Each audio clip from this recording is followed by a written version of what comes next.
Good evening, good evening. Come on in, come on in, come on in.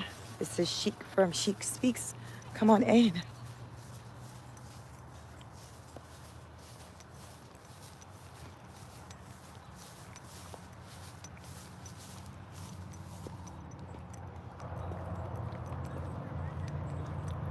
Come on in, come on in. This is Chic from Chic Speaks. This is our walk and chat. Let me see, I do a walk and talk. A walk and talk. Come on in. Great way to get in exercise and talk about some things. So come on in. Hit the like button as you come on in.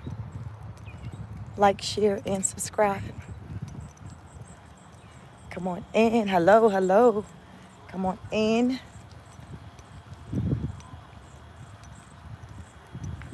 Come on in.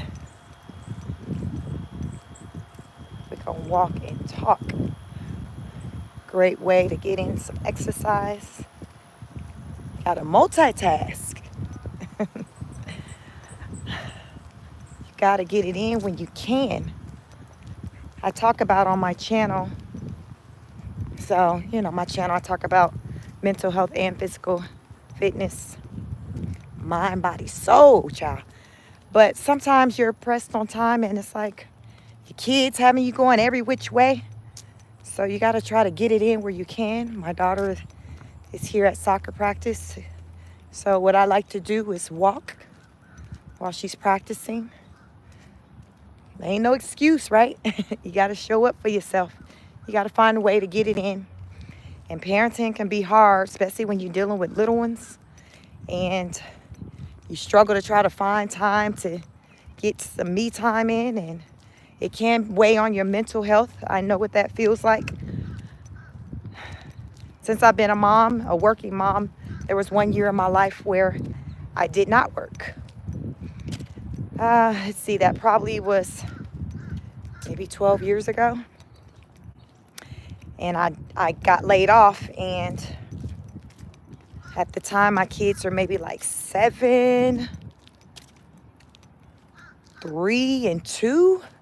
Child, them years right there, Rose, I know the struggle, child. And, when the kids are small, like, that's when, like, you work the hardest, when your babies are little. And, child, I used to say prior to being at home that, I'm not an at-home type mom. Like, I got to go. That's not my ministry. That's not me. So I ended up getting laid off, and I became an at-home mom. And, child, I concluded that being a stay-at-home mom is the hardest job ever. So any moms who don't work and they stay at home with the children and take care of home, take care of the babies, do all of that full time, that's not what I knew. I knew I didn't want that life, but then when I kind of experienced it, it was like, yeah, nah, this not for me. This is not for she. Y'all, I started questioning my whole dang existence. Like, what have my life come? Lord, what have my life come from? Why do I got, why? And so I know what it is to kind of be going through something and you just questioning why. Like, why? But there's always a reason, though.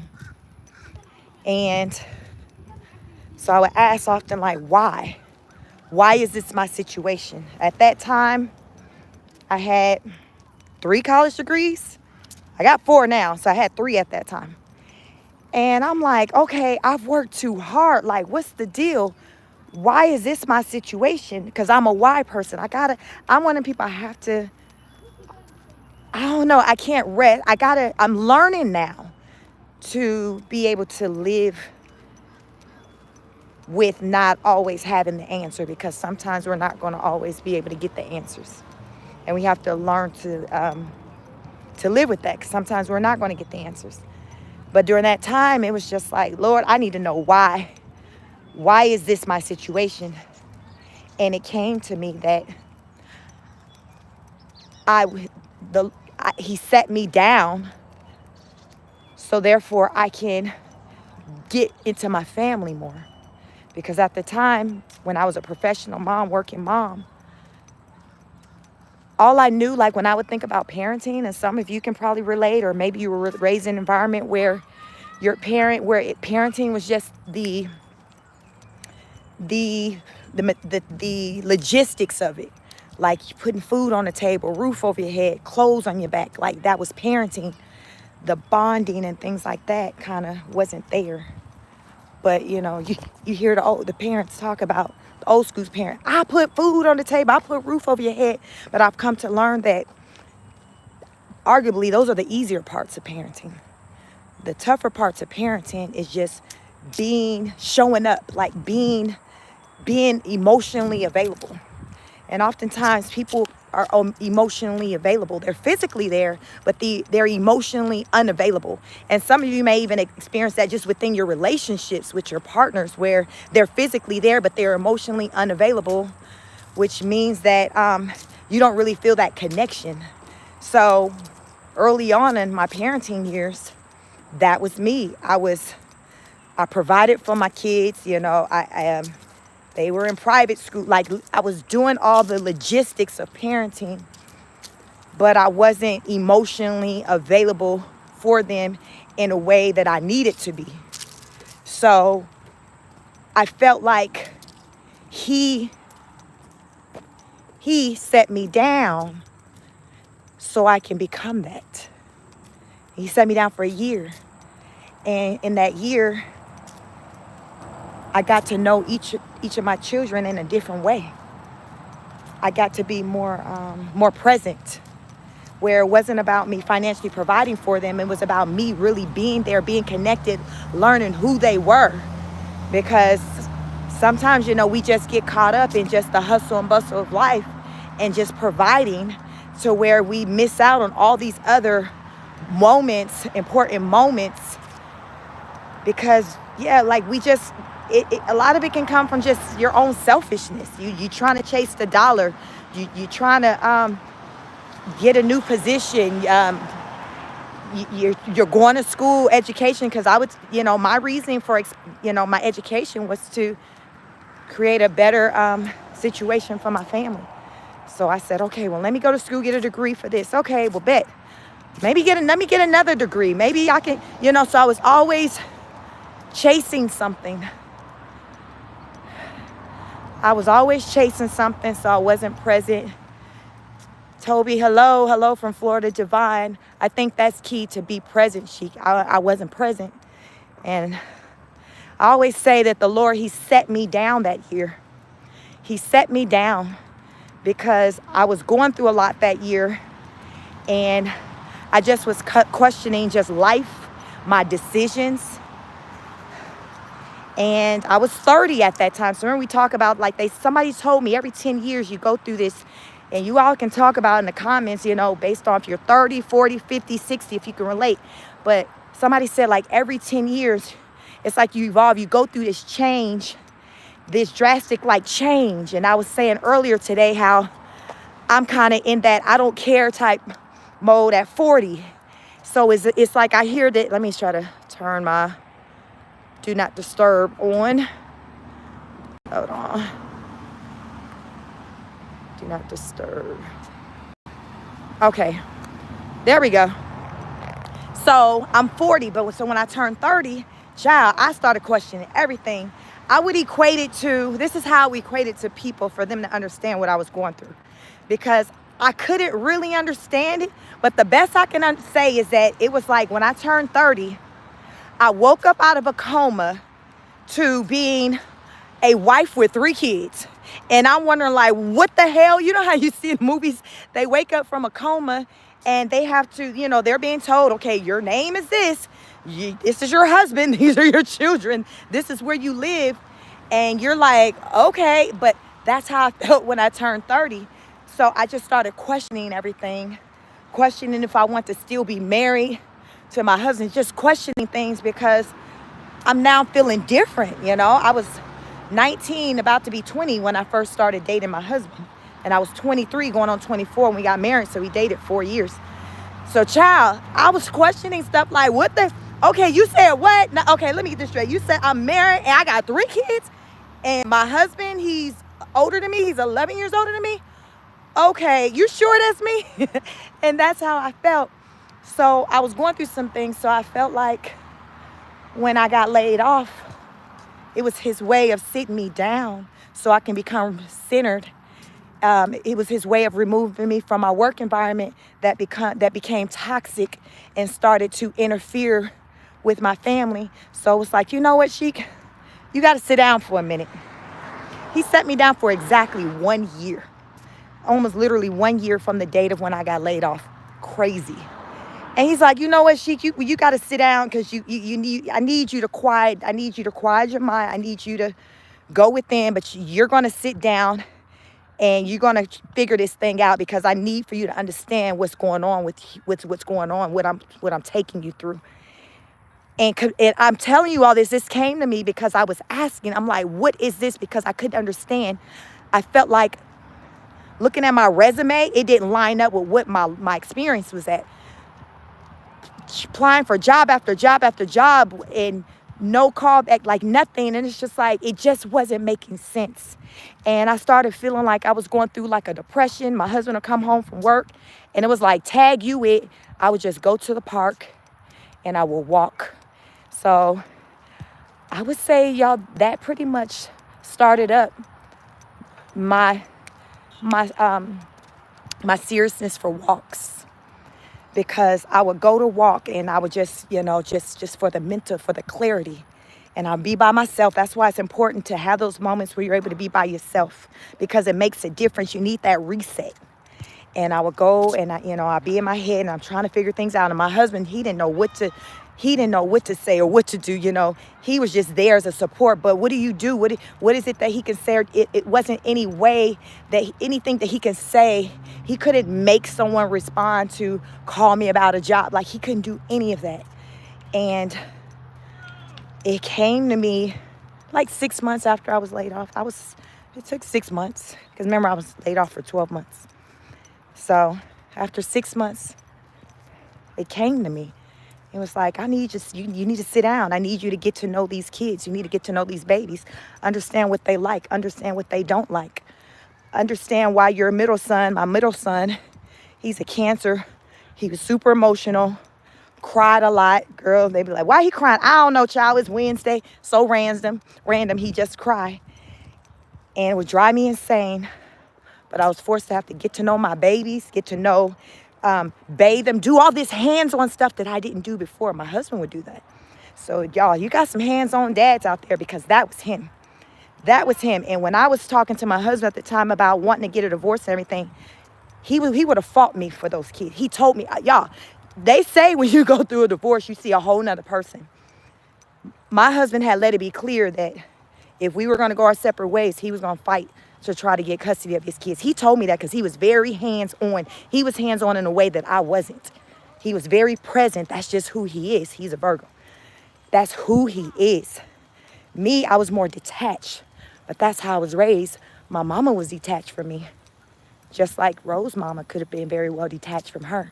My mom was a young mom. She had me at 16. So my mama had me at 16, and she had my twin. Remember, I said I got twin sisters. They were born at 17. So at 17, she had 3 babies.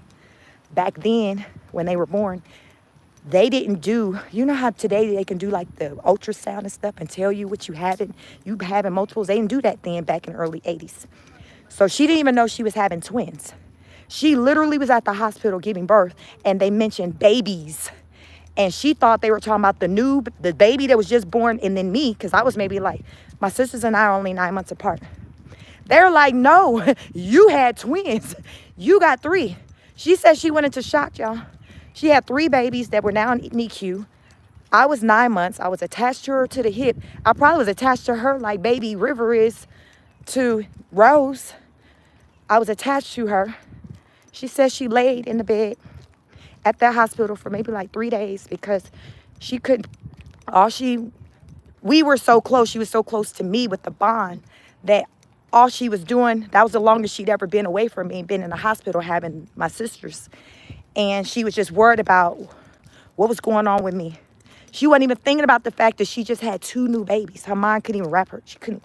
So she said, I think she was at the, just in the hospital bed, whatever, for like days. And they were like, you got to get up. You got to go see the baby. Because y'all know when babies are in the NICU, like it's the bond. They need the parent. You know, y'all see that stuff. Some of y'all might experience what you got to touch the baby hand. I didn't have any babies that were preemies. All my babies, vaginal, y'all, I say I carry a baby like a professional. I can be a whole surrogate out here. That's how well I carry babies.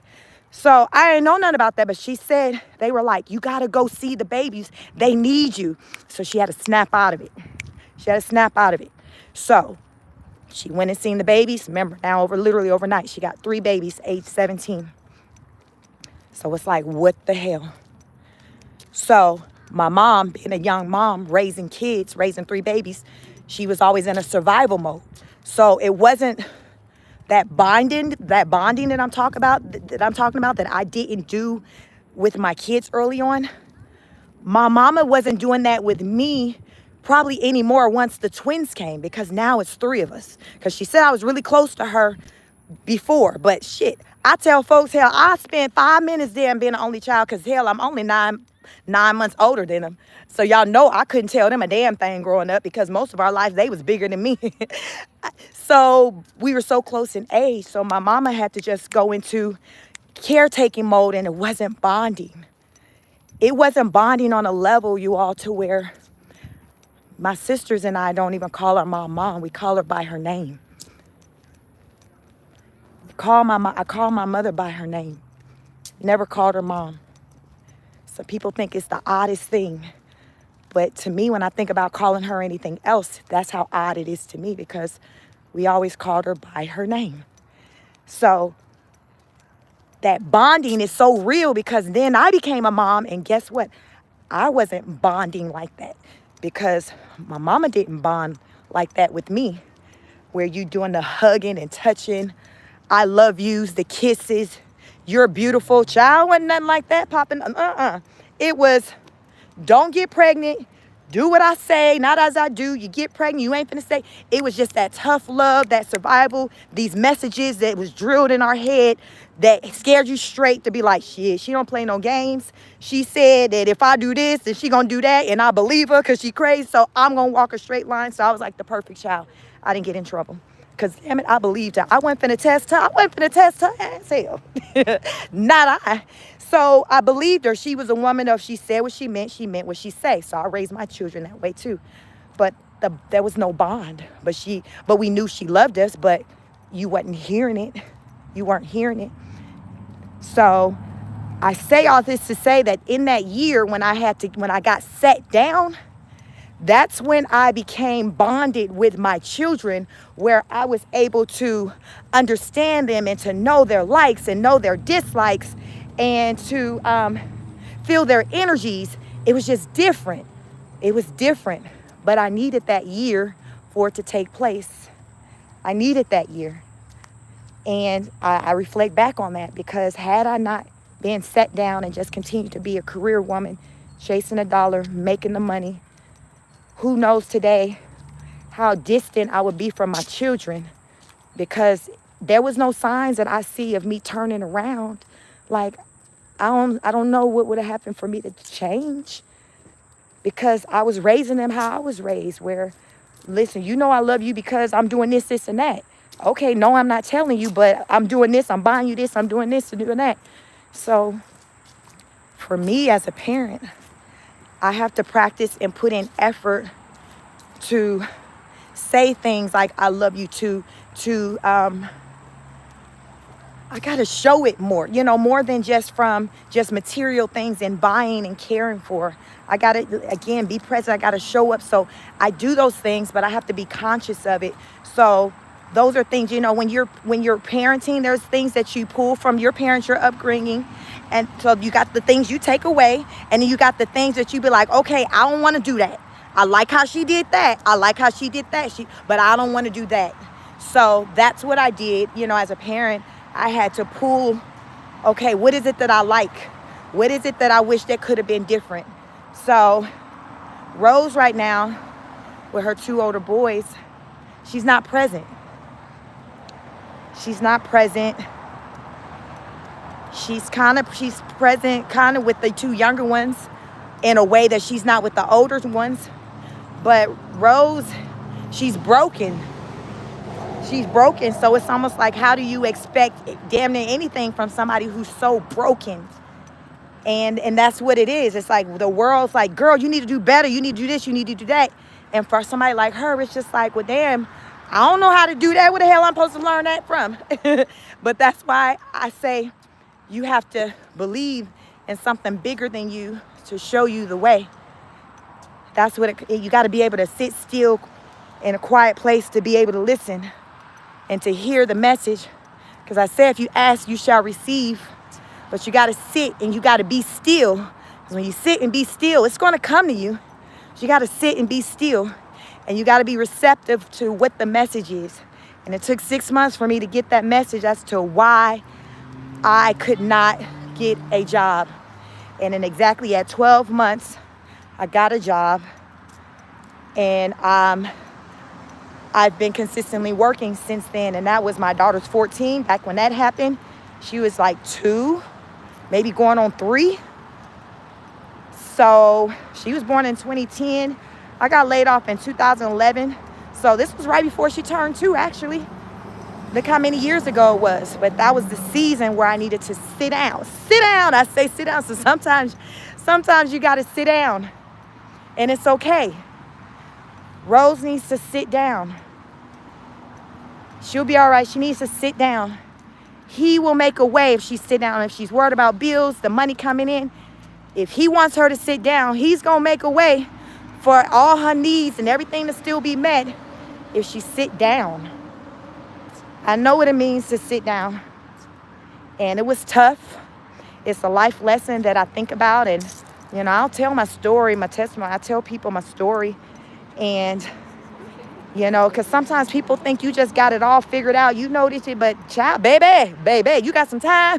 Do you got some time? How much time you got? Because I got a story to tell you. And that's the energy I have. Because I understand a lot of times it takes for you to hear what somebody else got going on, for you to be like, dang, I can relate to that. Oh, I remember that happened to me, or that happened to my sister, my mama. But anything that happens in your life that transpires, it happens for a reason. It happens for a reason. And I got my answer when I used to ask, like, why me? What's the deal? And that was the response I got. And when I got that response, it's like, okay. That's all I could say is okay. And I stopped asking after that. It's because I got my answer. I knew why I was in that situation. And I just knew I had to show up and do better by my kids. And they don't have any memory of when this all took place. They were little. They were like 7,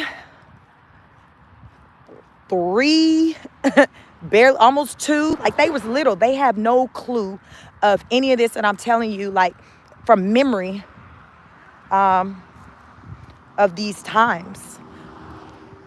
Fortunately, it was when they were small. So they were young enough for me to turn things around. Imagine if I'm telling you all this and they were like 10, 12, 13, big, to where like they can ask questions, like they like, what the hell, what's going on? Like, what's going on? So I was able to turn it around sooner than later. But I'm not going to be, I wasn't mother of the year. Like, I still have things that, I work on, but I try to be conscious of, how I show up to my kids, my family, because I know what it was that I didn't like in my childhood, maybe how certain ways that I didn't like being communicated to.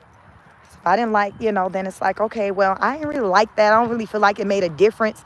So I don't really want my kids to be moving out of fear. I want them to kind of move in ways to where they just know that just right from wrong, So I don't, get all reckless and talk crazy and all that to them, because that's what my childhood experience was. And I just didn't feel like I needed all that. So I don't do that to, my children. So that's kind of I raised them where they know mama's like, she be give you that look, like they know when I mean business. So they know when I'm serious. So it's not even all about raising your voice. It's about saying what you mean and meaning what you say and being consistent. Because if they see that you talking and you ain't standing by what you say and you just talking, they're going to be like, oh, she just talking. Like literally. So they know that, okay, mama let me do with him, but when it's time to, she going to say something. So that's kind of how I am. But that's my story. Hello, welcome. Let me see what y'all saying. So mental health is real. Many of us have had times in our life where our mental health wasn't always in the best place. And there's different ways that we've worked on, that we may have worked on to get it kind of back to where it needs to be, to get back centered. So I'm just sharing with you all what I did to get back centered. And now that I think about it, and I hadn't even thought about it until I just was talking to you all, I think that's what jump-started my desire to be outside and be in nature versus being in the gym. Because prior to that, my fitness, everything I did was indoors in the gym. But when I got laid off, there was no access to a gym because my company I used to work for had a gym. So I just had free, I can just go work out whenever on the job. Like I would work out like during my lunch hour. Like I had always had access to the gym. So when I got laid off, that wasn't the case anymore. So I started going outside and I would go to the local park. So that's really, I guess, what jumpstarted my love for going to the park and being outside, being with nature, thinking. Walking is great for my mental clarity, and you're getting exercise. So I strongly suggest any of you just who may be going through anything, even if you're not, but just go take a walk, go outside, enjoy nature. Maybe just take in the quietness, the peace. It can be calming because the world sometimes can be so noisy and you hear all these things. But it's a walk. It has so many benefits. So I guess I've been walking since probably 2012. Walking's been my thing, and it's allowed for me to, maintain and keep a healthy size. But it's walking, so get out there and walk, y'all. Let me see what y'all talking about. Welcome, everyone. Have you hit the like button? Thank you for joining me for my evening walk and chat. My daughter, she's at soccer practice, so I'm getting a walk in while she's practicing. I talk about you got to make it do what it do. Sometimes you don't have time for you parents, but because you're showing up for your kids, so you got to try to find pockets of time where you can try to get something in for yourself. So this is what I do. I found a spot where while she's practicing, I can walk and I can get something in for me, while she's, having her, doing what she loves. It's just soccer, but that's what it's about when you're a parent. It's about just sacrificing and putting your wants and needs to the side a lot of times, for the sake of your children, because they're not kids forever. That's why when we think about having families and having kids, we got to think about that. You got to think about all that goes into that, because they didn't ask to be here. So their priority. Parents, your children are priority. Put the phone down, whatever the hell you're doing, and get into what it is that they're doing. Because if they start to feel ignored, like they will act out and do stuff to get your attention. And Rose, and maybe that has a lot to do with why race be on some other extra stuff, because it could be attention based. Mama's distracted doing other stuff, so let me go ahead and just do the absolute most to get her attention. Like kids will do that. That's what they do. They like attention. So Rose, she got a lot of reasons to get it together, and there's ways that she can get it together, but it's going to start with her recognizing she got to get it together and exploring the different ways in which she can get better. And I come on here just to talk about some of the ways. Earlier I showed you all physically, me exercising, doing the actual live workouts. That's what I do daily. I'm doing that, or I'm walking, but 7 days a week I'm doing something. I'm moving. I am moving 7 days a week. Protect your peace says words of wisdom. It comes with age, child. You live, when mama say you live long enough, you experience some things. And I've been living. I've been living no different than any of you. So we all got something to share. Are you sharing your knowledge or your wisdom? Because what good is it if you're keeping it to yourself? Are you sharing? Each one teach one. Share it. You got to share it. Carlos says, I'm behind you. International said, heck yeah, it used to feel like it was natural, but now it feels like things are being done to make us suffer, and that either kills or transforms you.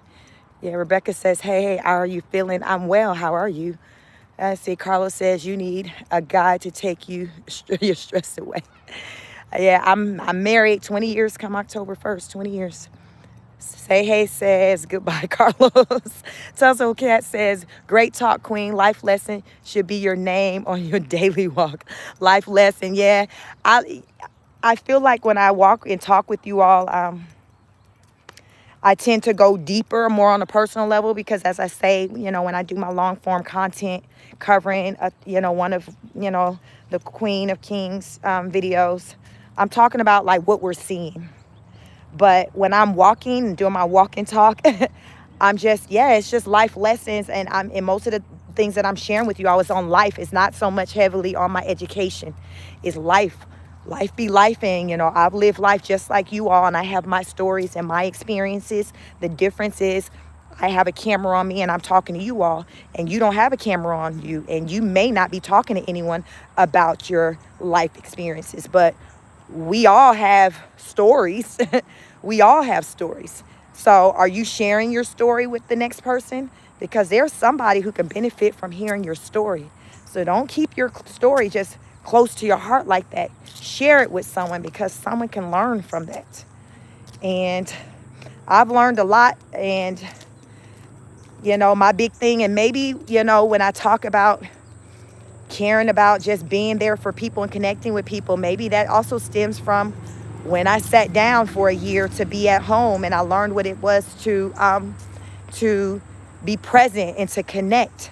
So maybe it just resulted in me just wanting to be that way with people in general who I encounter, because I'm so big on relationships. Like, that's my thing, like healthy relationships. I just feel like they're so important, and I feel like we all need somebody. So we need to take care of one another and not try to live our life trying not to depend on somebody. You got some people be like, I don't need nobody. I just got myself. And you really can't be successful really with anything if your team, what they say, there's no I in team. Like, you legit need other people. You need other people whether you like it or not. So accept it. It's nothing wrong with it. When you have healthy relationships, it's good to know that you have a village, you have a circle to, who's there to depend on. Like, that's a good feeling, to feel like you're not going through something by yourself. When I look at Rose, she's going through it by herself. Brett is physically there, but Brett isn't present. You can tell he's not present, because if he was present, she wouldn't be spiraling the way she is. He would say, come on, put that phone down, come over here. I'm about to take you, okay, I'm about to put some things in place for some sitters for the kids. Me and you, we turning off this internet. We about to go over here and do this. Like, this is what a man, this is the type of man I have. This is what a man to do. They're going to remove you. He's just going to be like, don't worry, I'm taking you somewhere. We ain't got no car. I'm going to rent one. I'm taking you somewhere. It's a surprise. Just pack your bag, y'all. I know I'm telling from experience. Just pack your bag. I'm taking you somewhere. I ain't taking you to no man's house so you can go upstairs and go do. That's not where I'm taking you. I'm taking you somewhere where you can relax, where you can clear your mind, where you can reset. That's what a present man would say to his woman who's going through what she's going through right now. So it lets me know he's not present for her. He's physically there. He's present in the physical, but he's not emotionally present with her. So she feels alone. She says she only got her husband and her kids. She don't have anybody. She's moving like she feels alone. I don't even know what that feeling is like, to feel alone, because I've always felt like I had somebody. So I would imagine it has to be a sad, lonely feeling, and some of you may have experienced feeling alone before or currently feel alone. And I hope that changes, because we all need to feel like we have somebody, and we all need to feel like we're not doing it alone, because life is tough. Life is hard. Life be lifing. And I know I've had my share of tough moments, but I can honestly say I've always had people there. My husband, I've been with him forever, so he's always been as a great support. Then I have sisters. I have my mom. I have girlfriends. So, child, I've always had somebody, and it's a beautiful thing. So I know the importance and the value of having good, healthy relationships. That's why I even tell my daughter, she's one of those loner type people, don't really like to mess with people like that.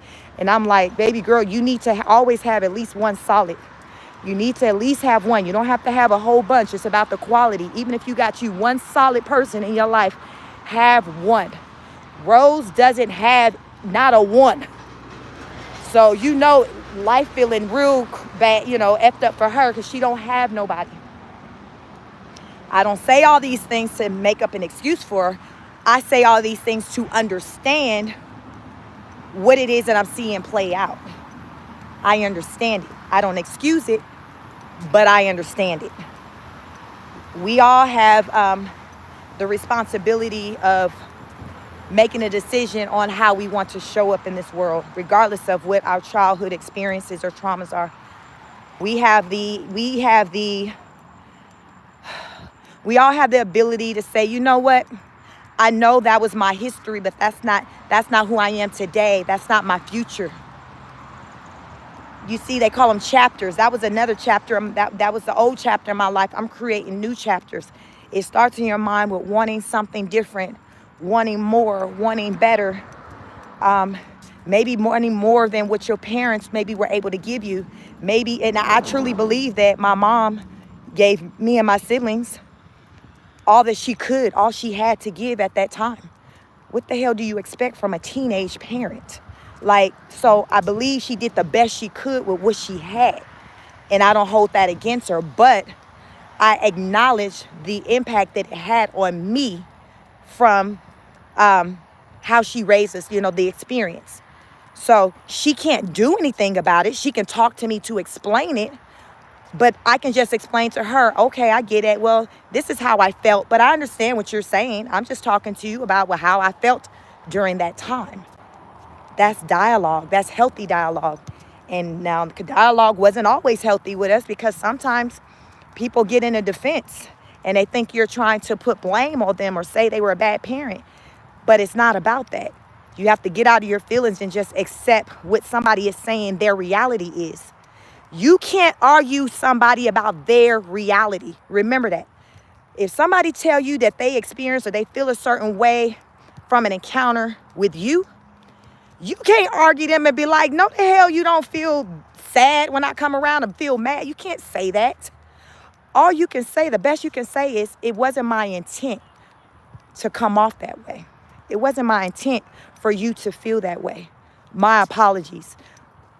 That's you accepting what they're saying as far as how they feel. And you also taking responsibility and you being accountable for your role. That's the best you can do. Don't deflect. It deflects when you try to remove it. Well, I don't be making you all angry when I come around. Stop saying that. Whatever. You just talking crazy. It's like, what? How you gonna tell me? How you gonna tell me that when I say you give me anxiety when you damn come around because you make my nerves bad? How you gonna tell me I'm a whole lie and that ain't true? You may not like to hear that. That may not have been your intention, but I'm letting you know that's what you're giving. So you all don't be dismissive when someone talks to you about their experience with you. Accept that that's their experience with you and move the conversation to how you can change that. I mean, that's all you can do. My mom tells me one day, my 3 kids, they're going to want to have a conversation with me. I may feel like I'm doing the best I could, doing the best I can. And just one day they may have a conversation with me about how they felt like I could have shown up for them better in a different way. I'm going to have to sit in that and acknowledge that. Because I can feel like I'm doing the best I can, but just because I feel like I'm doing the best I can don't mean that that's how they receive it. they still could receive it like, well, yeah, but in the midst of you trying to do the best you can, this is what I was feeling. And I'd be like, yeah, all right, man, that wasn't my intention. I apologize. Like, I didn't want you to feel that way. When I was doing this at this point in your life, this is what was going on with me. So I didn't realize that it was having that effect. You see what I'm saying? It's healthy dialogue. That's how you get the conversation going, and you don't shut the person down. And so often we shut, especially with adults, with our children, we shut them down. As soon as they start expressing their feelings, we shut them down because we don't want to hear it, because we feel like they maybe trying to paint a bad light on us. So you start feeling, you feeling offensive. Sometimes you may be feeling guilty because you know what they're saying is some truth to it, but you ain't gonna say that to them. So you got to get out. When my mama said, get out your feelings, get out your feelings. You just got to accept what it is they're saying, have the discussion, and move on. I mean, that's all you can do. We can't live in the past. We just have to work to be better. I got one. Ricky says, pick me, please. Abundance says, as a single mama, I appreciate your perspective. It's actually sad to hear like this. Yeah. Monique says she makes her situation worse being on the internet. We have nothing for her. Monique says, Sheik, you sound like a parent trying to convince us she gonna be okay. Honestly, I could care less. She got her white savior. She gonna be okay, huh? Cuban says, hey, friend. Denise says, ignore the haters. Sneaker said, hey, my beautiful wife to be. Hello, welcome everyone. D-Nice says, there's always blocks in the way. You're looking good, thank you. Jayla says, love being outdoors. Kalia says, you got a fanny pack, so we know you about business. Yes, I'm going to listen. I'm going to have, if I ain't leaving with nothing else, I'm going to have my fanny pack because I don't like carrying nothing. Yeah, Jayla says, I'm a self-gardener. True, kids are the priority. Kalia says, mothers will often sometimes challenge their own daughters. That's the thing. Hey, Miss B. Hello. Jayla says, yes, we do life stories. Jayla said, I can write a book. Really, we all can write a book, really. If you want to sit down, Rose can write a book if she can sit down long enough. Like, everybody has a story. So we all can write a book. It's just a matter of, if you choose to.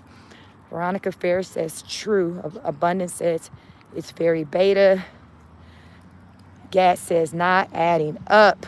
Abundance says, agree. It's so sad, but she picked him. Very true. Abundance says, she has to change, though. I agree. He says, don't ignore one want to be around. Don't anyone want to be around her. And we can do that to ourselves, where you can just be so off-putting that no one wants to be around you. Don't be that person. But how many of us know people that nobody want to be around? Nobody wants to be around. And then that person will be like, act like they better than everybody else. And they choosing to not be around other people. But really, in actuality, they don't want to be around you. And you know that, and you feel that. So you put in your mind, well, I don't want to be around nobody. But that's what you tell yourself to sleep at night. Abena says, I be watching to watch her kids hit her and be good friend to her. Toya Key says, I believe Brett is getting tired of her. Rose is exhausting. Nathaniel says, blessed day. Hello. Amanda Wolf said, this is why she should see a therapist, so Brett and her aren't at each other's only. It's too much. Dreams are sold to us that someone will save us and love us. Yeah. Amanda says, don't even add the internet. Just apologize and ask what you could do next. Yeah, that's a start. Tussle Cat says she's the reason. No one is around her to blame her along her sorry. So Marie R says, hi, everybody. Tashma say, hey, everybody. Hey, Tashma. Jayla says, true. I have a 28-year-old daughter. I'm a single mother, and it's not easy. It's not easy. So Donna says, sometimes you might need to go to therapy to fix issues. I agree. And Karen Jones says, hey, Sheik, always a great walk and talk. The first step for her or anyone is to admit something is wrong and asking for help if you truly want it. Yes, and that's the part that's always so hard for people to do. Just even think about you, like any of you. Is it easy for you to ask for help when you're going through something? I think Tosh Mob in here, she talked about a year ago going through something, and she said, and I didn't ask, I didn't come out here asking for whatever, but sometimes, it'd be so hard for us to, ask for help, because especially if we're used to not depending on nobody and we're used to getting it out of mud ourselves.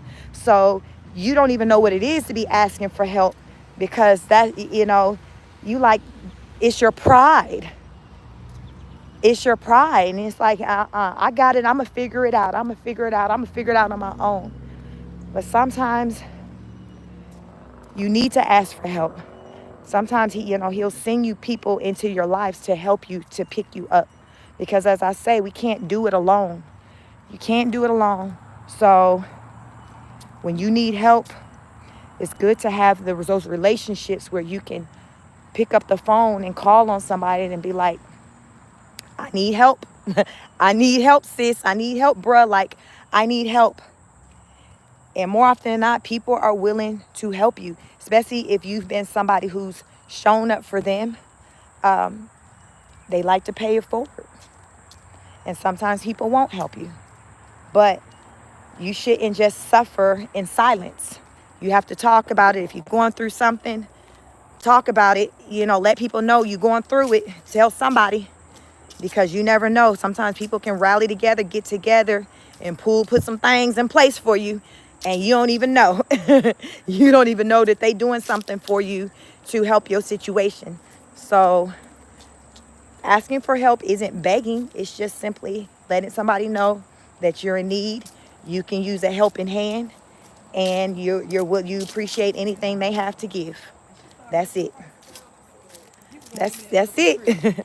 That's it. But even those little words, when what I just said, and maybe even made it sound so easy, it's so hard. It's so hard for us to do. I know it's not something that's easy for me to do, to just be asking for help. Like, it's just hard, especially when it could have been Miss Independent. Y'all know my song with Neo, Miss Independent, with Gabrielle Union video. I was Miss Independent. I was Miss Independent. Like, you are, but I don't need you. Like, that was me, y'all. That was the energy I had as a married woman. That was my energy up until I got laid off and just life changed. And Lord was like, oh, okay, you don't need nobody, huh? Okay. Well, let me sit you down real quick and show you what life is like if you think you can do it by yourself, since you don't need nobody. Child, when I say I learned so many lessons in them doggone 12 months, I learned a lot. I learned a lot in them 12 months. But I needed it, because I honestly believe if it wasn't for those 12 months, I wouldn't be married to who I'm married now. Because, child, remember, I was trying to get out. I was trying to get gone. And right around that timing, that was when all this transpired. So it's like the Lord, like, he froze my life. It's almost like you walk in and you just froze and you just stuck. It's like, where you going? Where you going? And I was frozen, and it was just like, so what you say? You don't need what? You said what? You said you got this? You said how many degrees you got? What you making? What you say? And it's like, but I was just, he was like, oh, okay, I got you, child. He showed me, all right. All I could do, y'all, is go walk around the block, go walk at the park. That was all I could do, because that was free. That was all I could do. Oh, my goodness. It was so much I learned that year. It's like I can remember those times like it was yesterday. It changed you all, during that time, it even changed my how I viewed. So right now, I'm a person where I'm very price conscious. So they'll be like, Sheik, you like this? I'll be like, I don't know how much it costs. That's me. I look at the tag first before I start looking at anything else. The tag will determine my feelings and sentiments of it. So, but prior to me getting laid off, I wasn't like that. But when I got laid off and I suddenly, didn't have income, I was living off of like my severance, stock, things that I had, cashed out on. I just became price conscious. I started looking at pricing on everything. Be like, this cereal in the box ain't that different than the cereal in the bag. It was just these little things that I started changing because I was looking at pricing, I was looking at things harder and more in detail than I ever did before. And it's just like, well, this ketchup ain't different than Heinz. I mean, I knew I was raised on Heinz, but this store brand ketchup, I mean, ketchup is ketchup. Like, it was that for me where, so after I went back to work, a lot of that, it just still stuck with me. It's just because during that time, I got to see that brands wasn't important, even though that's what I was raised on, brands. And I got to see during that year that it's not that important. It's just a brand. So when I came out of that situation, I never went back to thinking the way I did. I still always just looked at brands being that just a brand. So it changed me. So now it's like I'm price conscious. It's just like, okay, well, how much you say it costs, or you said that one costs this one costs that one. Okay, we're gonna get this one instead of that one. I didn't do that before because the way my life was set up, I didn't have to do that. But when I found myself unemployed for a year, I had to start doing that. So here we are now, consistently working 12 years later, and I'm still like, okay, how much you say that one costs? No, I don't like that one. That one $5 more than the other one. I like the other one better, y'all. So yeah, that's me. It changed me. What they say, it don't take long to create a new habit. That's what I say. Y'all better start walking and exercise. Do it every day for 7 days. It'll be your life now routine. They be like, damn, girl, you be walking a lot. How long you been walking, girl? 10 days? You walking like you been walking all your life because you got this. It's like you're doing it so effortlessly, like it's just your thing, with walking and exercise, to where people think that you've been doing that forever. You like, girl, you just started doing that last week. But it doesn't take long to build a habit. So it's about the health. It's about healthy habits. What healthy habits? Jayla said maybe she has no one she trusts. Maybe. But even beyond no one she trusts, physically, as far as tangible, I mean, she in Hawaii. It ain't even nobody there, whether she trusts them or not. They're not even there. So there's that. But if you're talking about Jayla, like as far as conversations on the phone, yeah, maybe she don't trust people. And she may have her reasons for not trusting people. But for you to have, that can't be the reason for you to not have nobody because you don't trust people. Why don't you trust people? Is it something that insecurity that you have with not trusting people, or did these people actually even do anything to you? Because sometimes we'll just come off as a certain way to people based off of our experiences with somebody else. And it's like, they ain't had nothing to do with me. Kind of like what people feel like in relationships. You come in a relationship with a certain type of energy with the new person. The new person was like, well, I'm not them. Why are you coming off at me like that? Like, who hurt you? I mean, I'm not them. So, it's the same thing. Sometimes people can do that. They'll carry over energies from past relationships, other relationships, into a new relationship. And is that fair? Is that fair for someone to have to, I guess, feel not so good from whatever it is you're giving, because your reason for what you're giving is because, well, I've been hurt before. I've been hurt before. I'm guarded. So it's just like, okay, you got to deal with that before you jump back out there, jump off the porch and deal with somebody else, because it's not fair for them to take on the energy, because of what somebody else did. Like, would you want somebody to do that to you? No.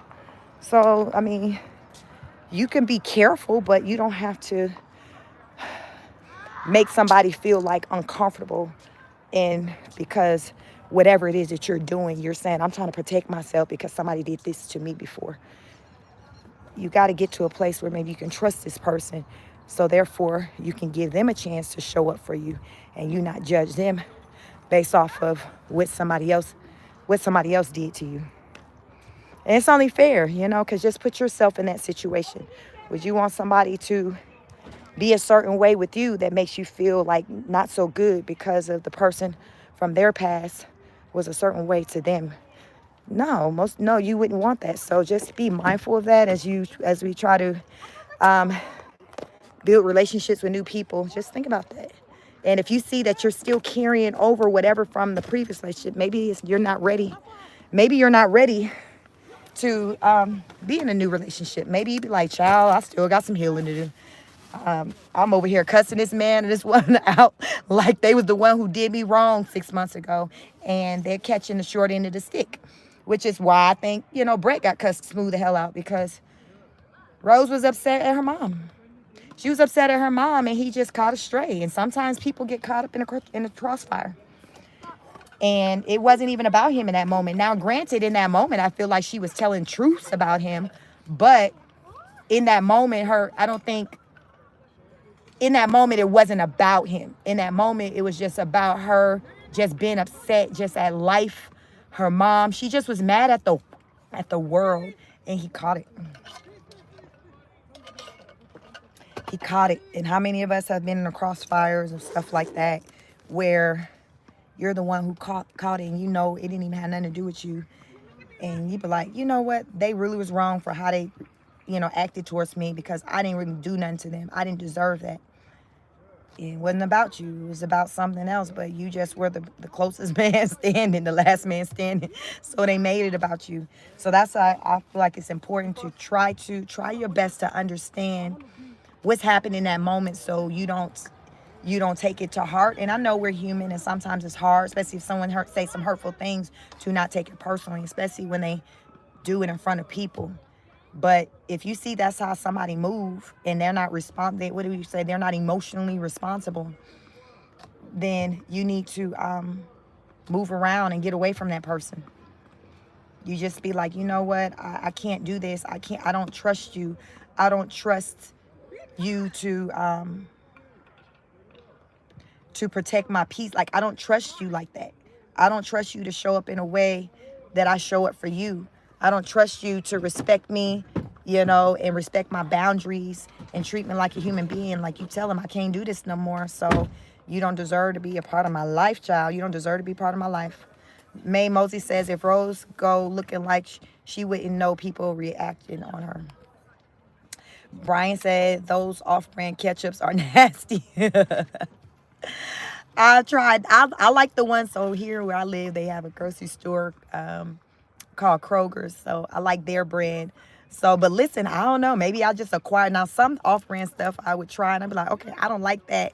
But then there was some things that I was like, okay. But child, like, my life just changed during that time. Tessa Cass says, I'm going to say this. I really believe she will leave her husband, run back to Georgia to be close to her ex, because she really loves him and wants him back. Only time will tell. Chosen One says, good evening, Chic and Chat. Good evening. Karen says she burned too many bridges. Jayla says, sending her blessings. Jayla says she needs to build that bond back with her family. At the end of the day, the family is the only one you can depend on. And Chosen One says, I agree. You have to remove yourself from the toxic environment and get into a safe place. Child, listen. Those are my thoughts. My life lessons for today. As someone said, I can call it Chad's life lessons with Chic. But yeah, that was what was on my heart and my mind to come to you all with. Yeah. So my daughter has concluded her her soccer. Usually when I let me see. Usually when I turn on my car, my Bluetooth connects, and I can't hear you all. So, but yeah, we've been on here at 59 minutes, almost 1 hour. What are you all doing this evening? I got my walk-in, my exercise today. I got a walk-in, so I'm feeling good about life. What have you done for yourself? How are you showing up for yourself? How do you plan to show up for yourself going forward? Remember, you are a person. You put yourself first. And if your kids are grown, it's time to show up for yourself. Do something for yourself. That's what I urge each and every one of you to do. Do something. Do something for yourself.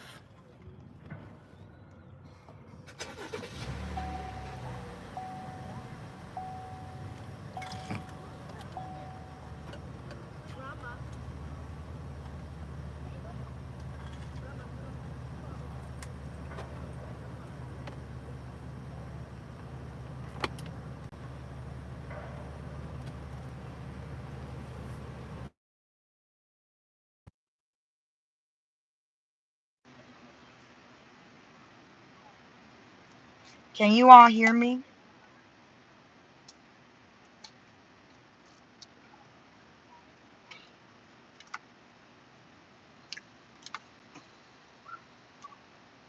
He said yes. Sometimes, my Bluetooth get to connecting, child, and y'all sometimes don't hear me. Donna says, I'm eating breakfast sandwich with coffee from Dunkin' Donuts. Just got off work. I parked near the gym, so that's what I'm doing next, Lord willing. Awesome. Yeah, that's good. You're able to do that. It sounds peaceful. It sounds peaceful. You got to, um, we got to find something that we can do to take care of ourselves. We got to continue. We got to take care of ourselves.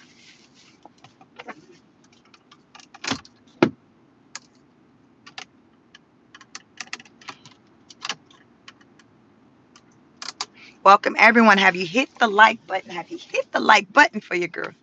Hit the like button for me. It's hot. What is the temperature where you're located? What is the temperature? Can you all still hear me? What's the temperature where you're located? Here in Georgia, let's see. We're at 89 degrees. What's the temperature where you're located?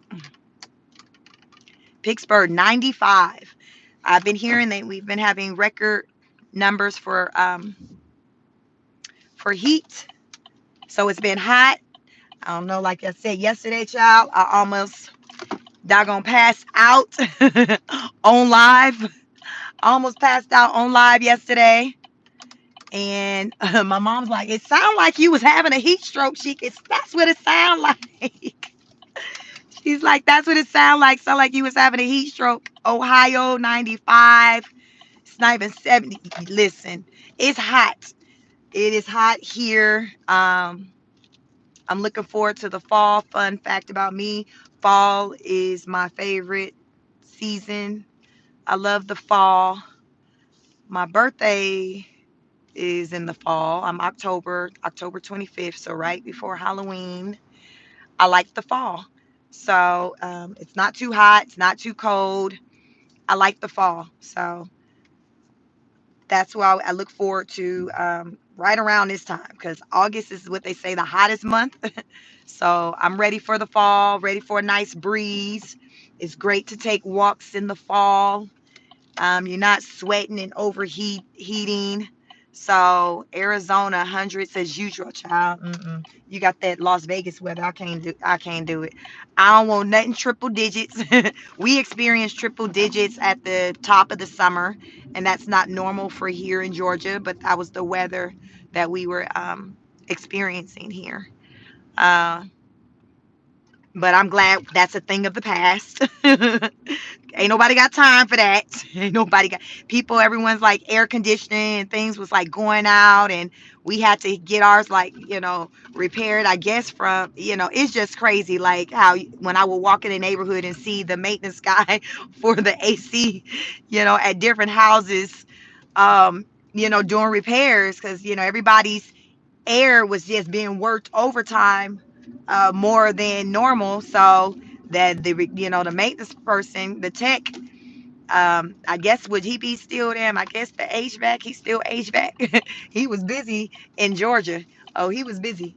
So you got to have air here to live here in Georgia. You need air conditioning in your vehicles and you need it in your home because it's very hot and it's very humid. So I'm from California, so I grew up in California. It gets hot, but it's dry heat. So it feels differently when it's hot. You said my daughter lives in Buckhead. Okay. So my one of my sisters lives in Atlanta. So Buckhead is right next to Atlanta. Um, so I know where Buckhead is. It's a very nice area, very expensive. So she lives in a very nice area. I'm sure has a nice home. Cause child, Buckhead is listen, Buckhead hit different. So very nice.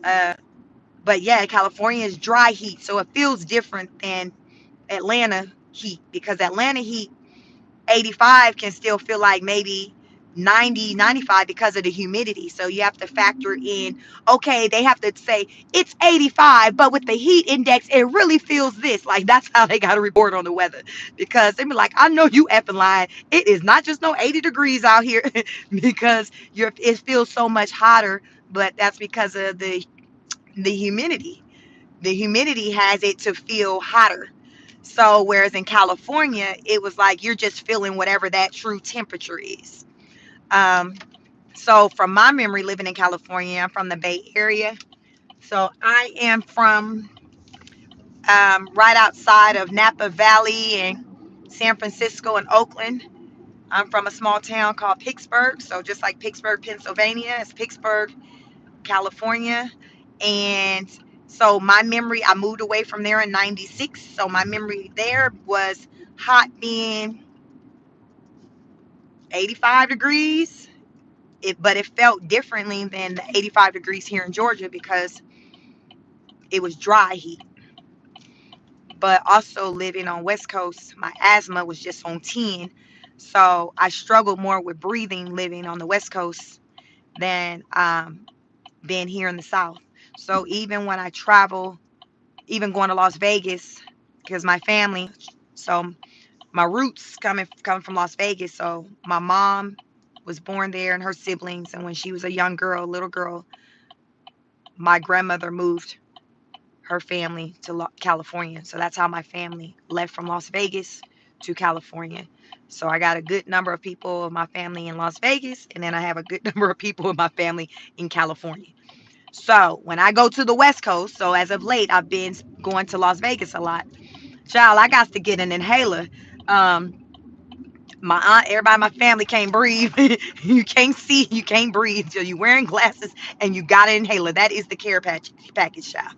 So I have to get on an inhaler and have an inhaler on deck when I'm on the West Coast because my breathing is impacted.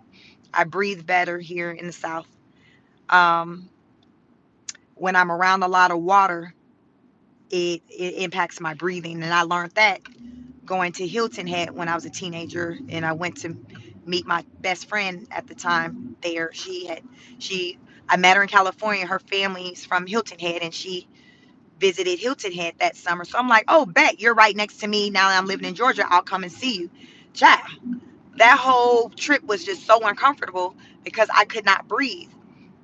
I was Hilton Head is an island, it's water. I just couldn't breathe. As soon as I got back to Georgia, my breathing went back to normal. So I can't just be around a lot of water. It does something with my breathing. So yeah.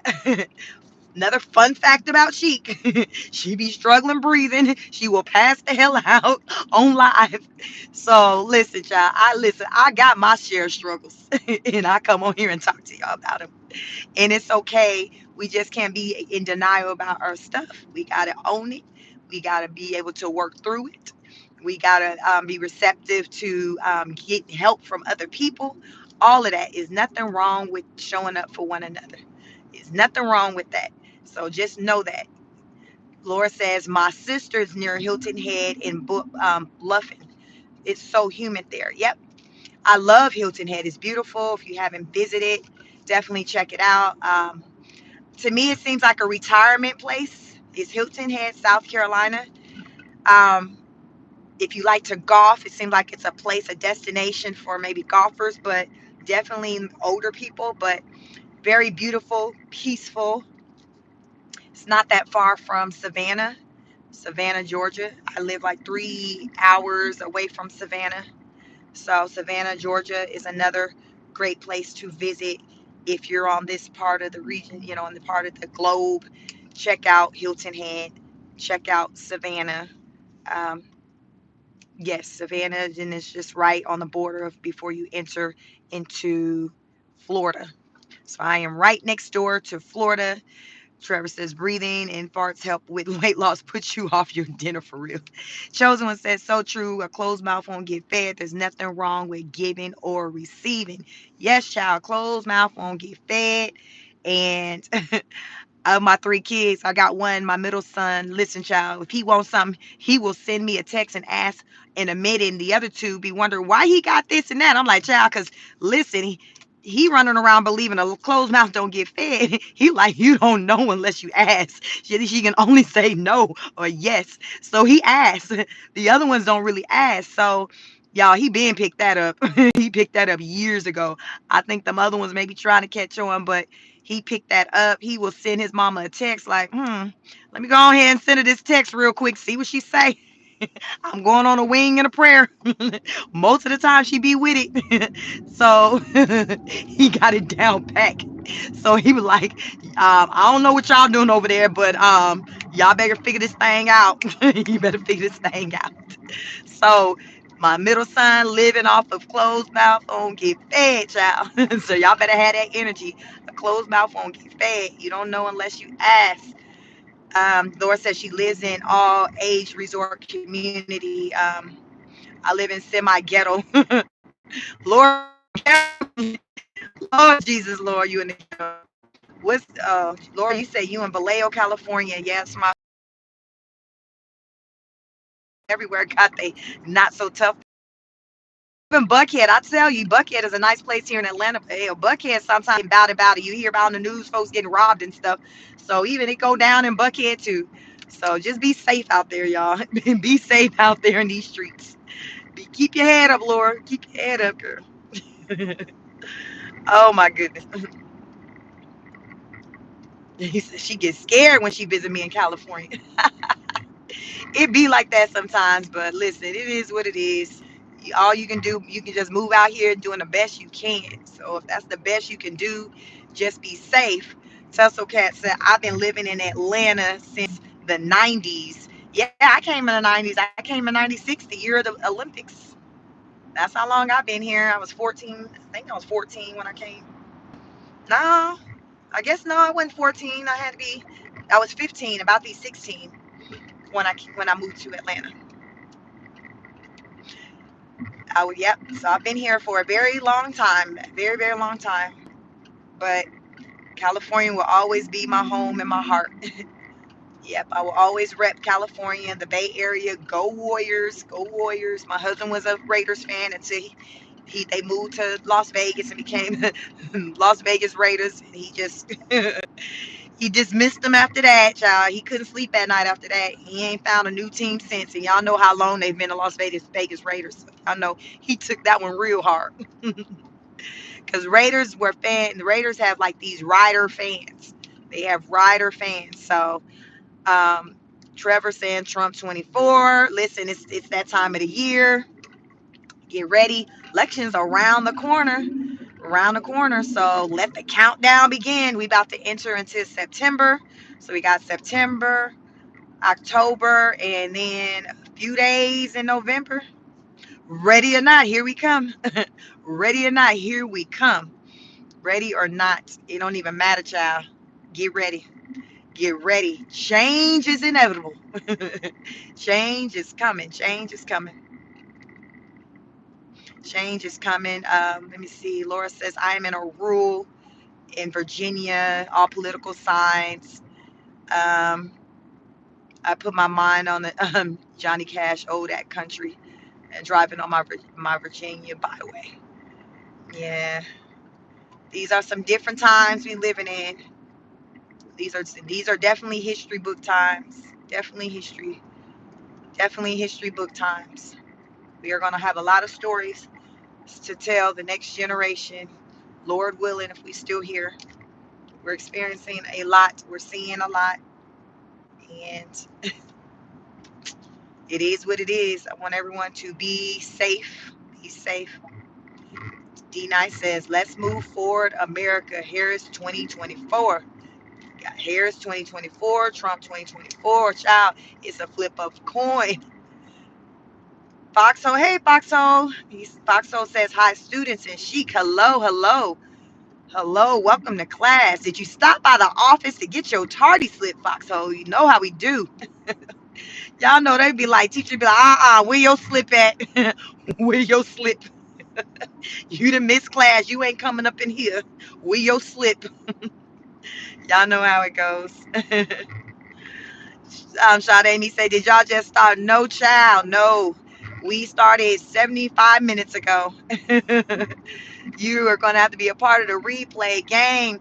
I actually had this one actually even scheduled, y'all. And I normally don't be scheduling these, but I was able to schedule this one. So I did good. I was able to schedule this one, but no, no, we deep in it, child. We deep in it. We are deep in it. Andre Washington, Biden for 13 more terms. You say he is only in his 50s. You said F what they say. That man only in his 50s. So we gonna see. We are gonna see. We gonna have some happy people. We gonna have some sad people. We will see. We will see. So these are definitely interesting times. Pulling out all the celebrities, everybody coming out, performing. What they say, Lil Jon came out. I didn't see him. He was at the DNC last week. Lil Jon performed. I'm like, where Lil Jon been? I haven't seen Lil Jon in a long time. Whose birthday? Andre Washington said today is my birthday. Really, happy birthday, Washington. That's my family's last name, Andre.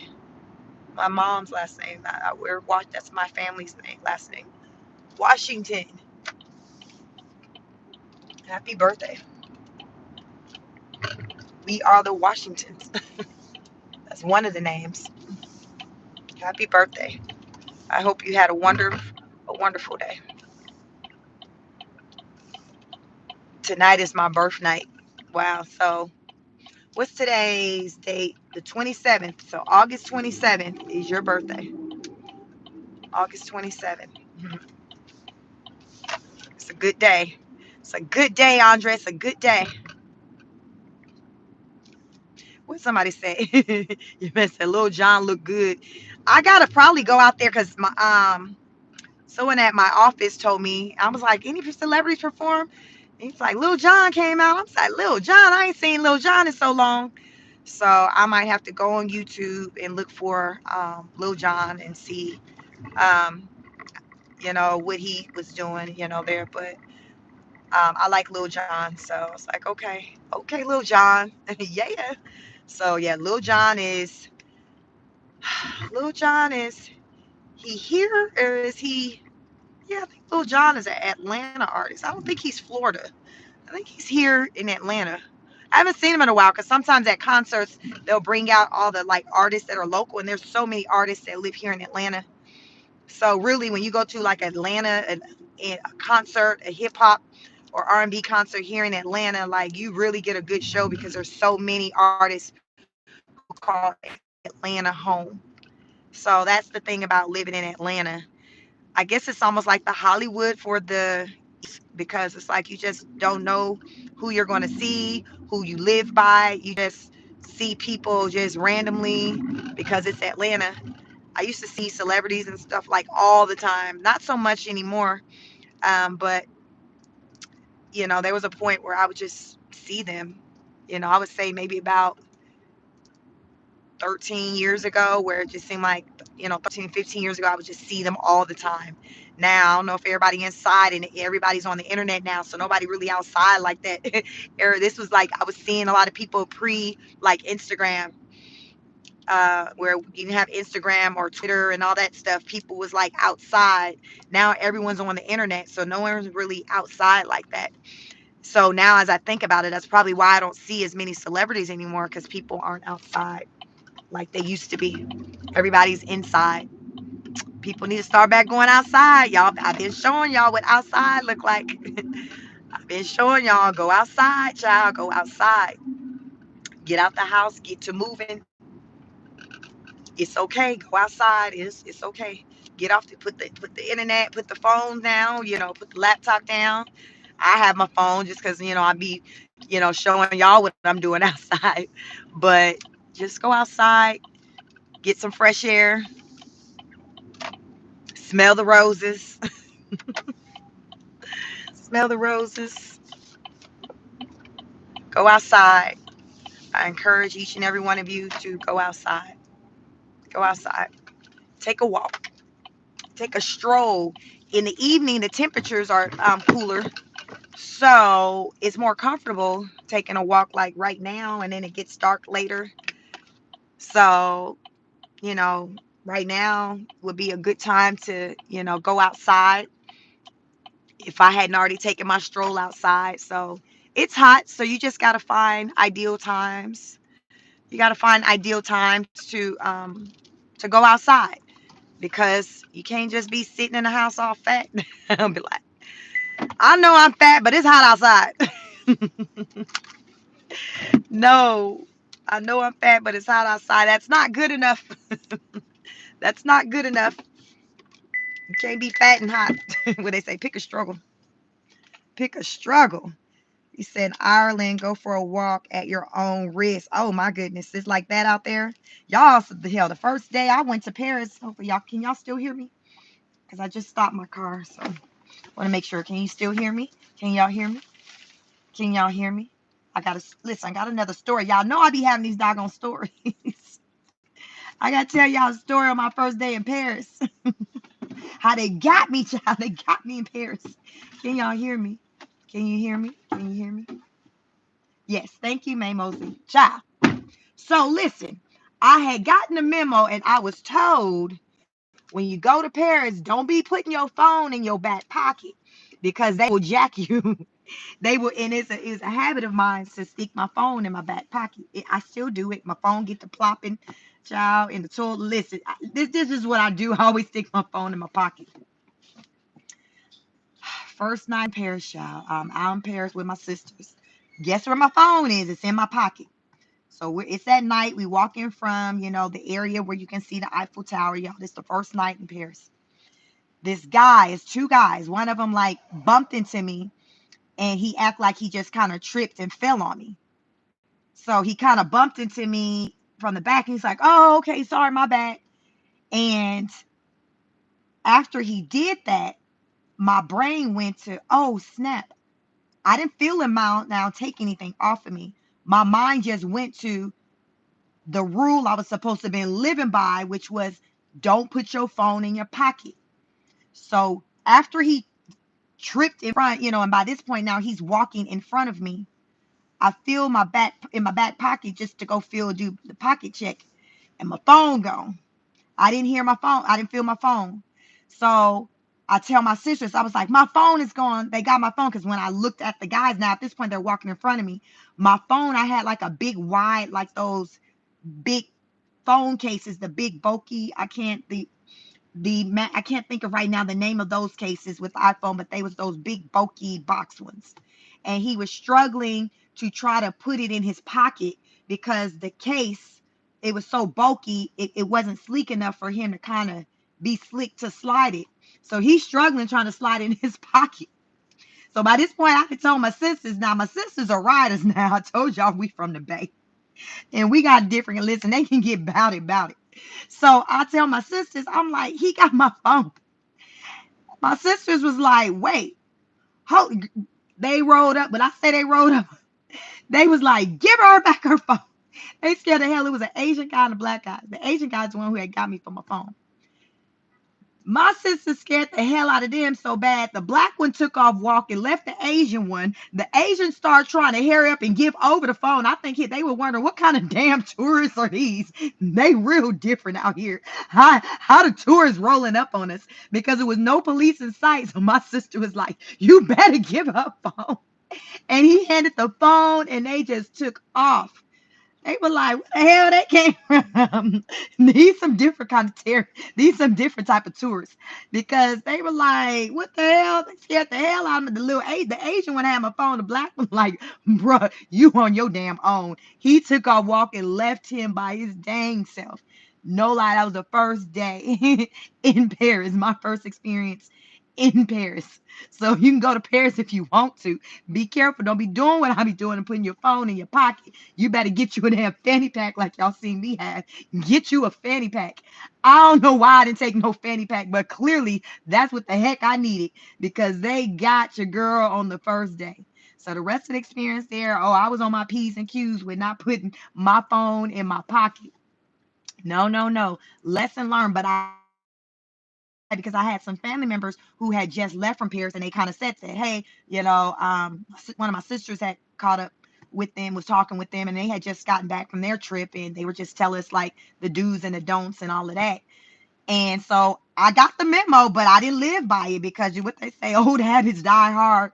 And yes, they got me on that day one. I had my phone in my pocket. So praise Lord for them about sisters I got.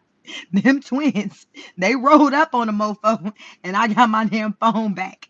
But it was just so funny because they scared the hell out of the pickpocketers. They were like, who are they? Where y'all from now? Where y'all came from? What airline? When y'all going back? Cause y'all messing up the hustle. Y'all are messing up the hustle. But I got my phone back. Foxo said, yes, pickpockets, that happened to my family and mine. I'm glad I didn't get robbed when I went. It was beautiful. Yes, Bag This says your facial features are immaculate with such clear skin. Thank you very much, y'all. On my live earlier, folks was like, "What you doing with your skin?" Y'all had me out pulling out that face products and stuff that I use. So check my last live. I pulled out, skincare products that I use. I don't wear makeup or anything. It's special occasion, child. If I put me a little mascara and eyebrow on, but child, otherwise I'm barefaced. Listen, what you see is what you get. This is how I'm showing up to the world. You like it? Listen, this is all you damn get, YouTube. This is what you get. I ain't got time to be going putting on no full face just to say, hey y'all, it's Chic from Chic Speaks. F that. I wouldn't even be out here on this YouTube if I had to be doing all that. I'd be too tired to be trying to do all that. I ain't trying to work that damn hard for y'all. I'm not trying to put on no damn full face for y'all. I'm sorry. I be struggling on here to come and give y'all this damn message. I'm not gonna go put on no full face of makeup for y'all. I'm not gonna do it. I refuse to do it. Trevor said, in Paris, they steal the eye out of your head, then come back for the eyebrow. Andre Washington said, today is the day that the Lord have made, which happens to be my birthday. Y'all, Andre, is his birthday. Be blessed. It's rough and tough just in a lot of places in the world, but I didn't know it was going down like that in the Paris. I didn't know like the Olympics don't be showing all of that in the Paris. They just show mofos swimming and bicycling. They ain't show all that. They ain't show all of that in the Paris. They ain't show all of that. Donna says that's something to be proud of, natural beauty and natural healthy hair. Thank you, Donna. I am. This wasn't always the case. I've evolved. I've evolved. So this is where I'm at in this season of my life. May Mosey says, I feel you. You look beautiful without it. I thank you very much. I thank you. Donna said, beautiful teeth too. Thank you. Yeah, I pay good money for these teeth. So I take pride in taking care of my teeth. Me and the children, we all have had braces. So yeah, good, paid a lot of money. So Rose, right? Yeah, I understand. She talking about she just dropped $4,000 on some braces or something for the baby. Listen, braces aren't cheap, but you do, if you got it and you can set your babies up for a better experience in life, if it's just something that's just correcting their teeth, do that. Do what you can. Do what you can. I thank you very much. But yeah, I'm a natural girly, so I'm team natural. I'm always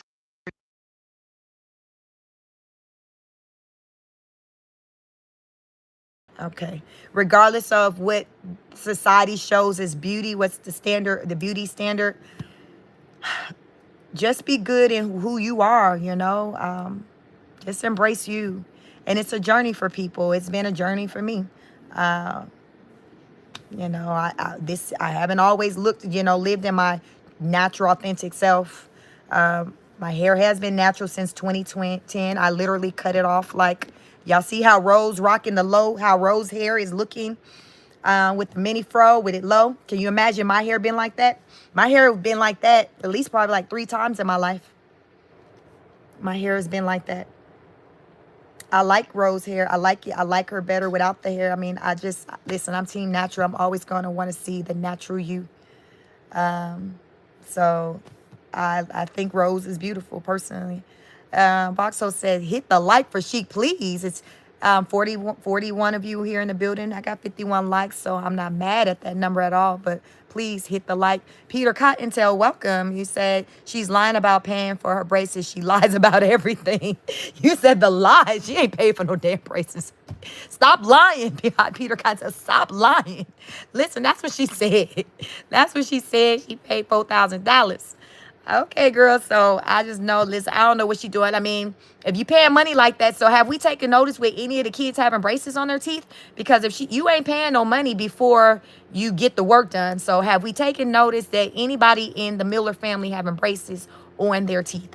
Because I haven't taken notice of anyone, but I don't know if the one who has to get his jaw corrected, the one with the underbite, if he has braces and we can't really tell based because of how his mouth sits. But if you paid $4,000, child, you left with a product. You got some wire somewhere. There is some wire. You're not paying $4,000 and there is no metal somewhere.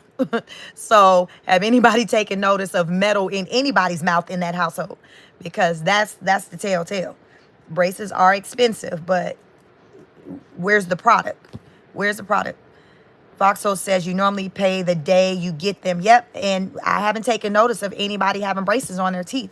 So what are you talking about, Rose? I don't know nobody who prepaid paying. You know, you can pay off your braces up front, but the day you pay is when they're starting the process, even if they're just putting them on the top row. Because where I go, my family go, they don't put both rows on the same time. They'll put them on 30 days apart. So they'll do the first row 30 days, which is the top, and then you come back in 30 days, and then they'll put the bottom. That's how they do it. So, child, you leaving with something for $4,000. Hell, you ain't leaving on a wish and a prayer. They not saying, well, just continue to wish for these straight teeth. But, yeah, thank you for the $4,000. That's not how it works. So, look out. Y'all should be seeing somebody with some metal in their mouth if she says she just dropped $4,000. Trevor Glove says, bag baking soda and lemon. Bag baking soda and lemon. What's that the recipe for, Trevor? What do you say? Big bag this. What can also help in a household that whitens the teeth other than baking soda? Because your teeth is also always extremely white. I brush my teeth with baking soda, and I rinse my mouth with peroxide.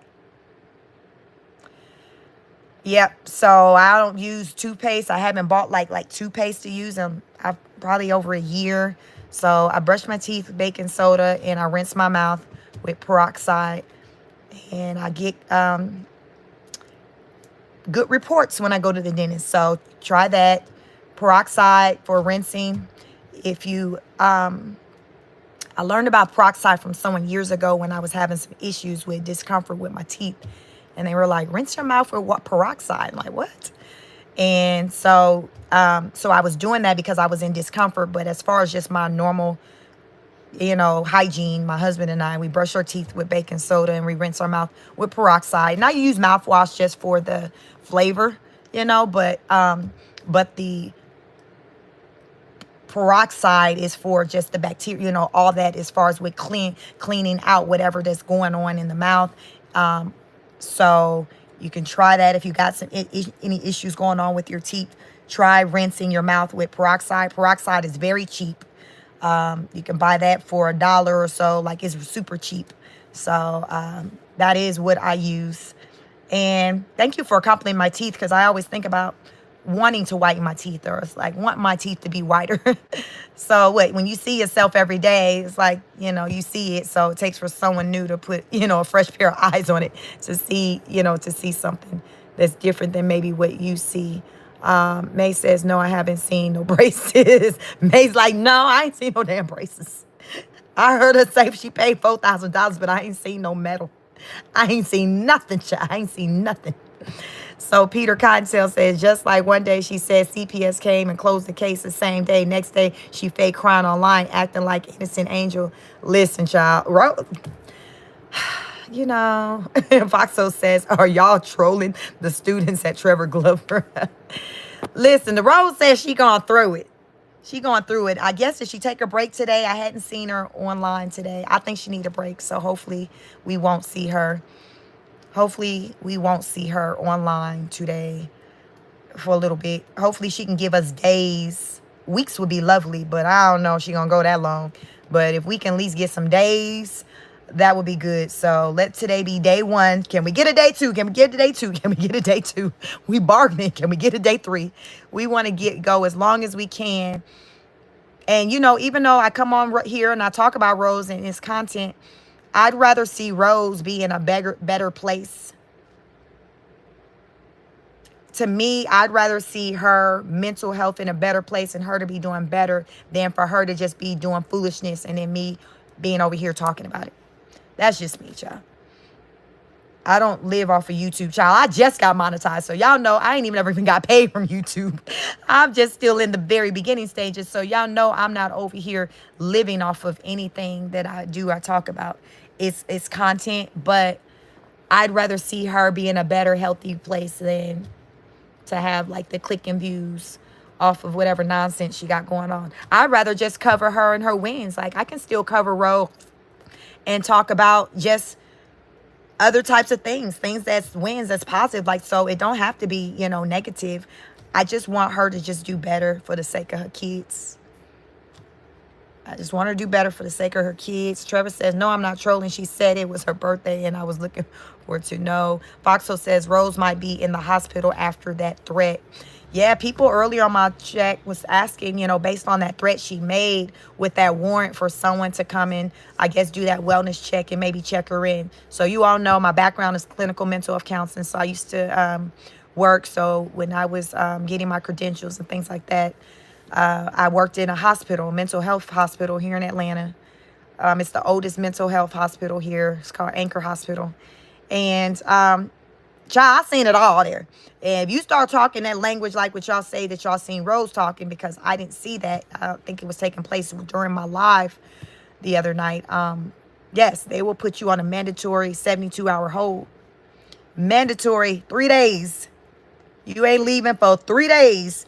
And you ain't leaving until somebody like me meet with you to figure out what the hell was going on. Now, what you said you want to do to yourself, why did you want to do that? And what we about to do differently when you leave up out of here so you won't get back into that place. So that's what I would do. I would do those, we would call it, what would I call it? What was it? Trying to think of the name, child. What was I doing? They were like, they're like I can't think of the exact name, but it was just like basically I was doing like the assessment, the mental health reports. So it's just this Q&A and I'm just asking questions and evaluating, noting what you're saying to me, noting my observation, because my feedback and what I say, the doctor, the psychiatrist. So remember, I just have a master's in it. So a psychiatrist, they have the doctorate. So they would basically read off my notes and based off of that, determine if this person is ready to be released. So that's what so if Rose is someplace, that's, it's going to be a mandatory 3-day hold and she would be evaluated and they would determine if she's good. Write a treatment plan. So I would write a treatment plan with recommendations on what I think you should do that can help aid in you having good mental health. I want to talk about who are the supports you have in your life. Where are you going to be staying? Do you have access to any weapons? Do you experience suicidal ideation? Like all of that. I need answers. I got to ask them questions because those answers will determine whether or not it's safe for you to leave. Because if we signing off saying you good, anything pop off, they going to treatment plan. That's what it's called, a treatment plan that I would write up. So they going to circle back and be like, okay, Lashik had said on this day that this was they state and this is how she felt and this was her opinion. This is what they was given. So that's a treatment plan and it goes in the file. So I would do treatment plans in the mental health hospital for people, for kids as young. So we had adolescents there starting at age 11 and all the way up to seniors, up until however old they was over there on that wing. I didn't enjoy being over there because a lot of times seniors, they don't talk. They get to a point in life where they don't really talk. They don't communicate. And child always had a stench over there on that wing. I didn't like going over there because it would smell. And y'all know, some of y'all may have been in senior facilities and y'all, when you get a senior, you can't always be cleaning yourself properly and you need help with some things. So I didn't like working with the seniors. I liked, dealing with people who could kind of, communicate better to tell me, okay, what's going on, because it would be a struggle for me to write out the treatment plan if I couldn't get them to communicate back to me. So hopefully Rose is someplace getting treatment because I really feel like she needs it. I really feel like yesterday she was having an episode and That's what happens. You call it when somebody struggles with mental illness and they spaz. You call it an episode. Child, they having an episode. She was having an episode, and sometimes that happens. A lot of times, I would see people. People will come into the hospital after having an episode because they stopped taking their medication.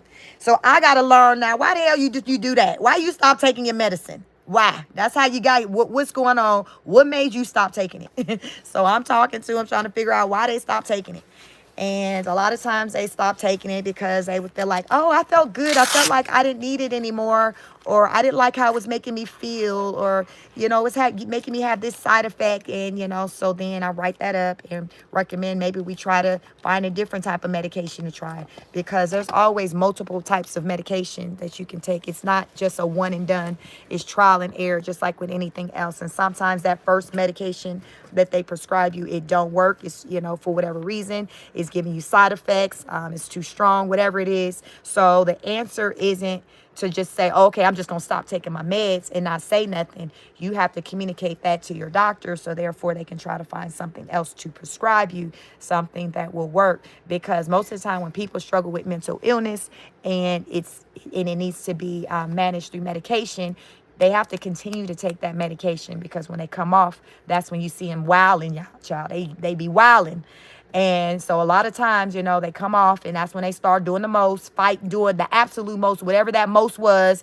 And they come on to the hospital and sometimes they still doing the most because they ain't got their meds back up in them. And y'all, some of them get it on the pop and where even with meds, they still can do the absolute most. So I seen it all. I seen it all.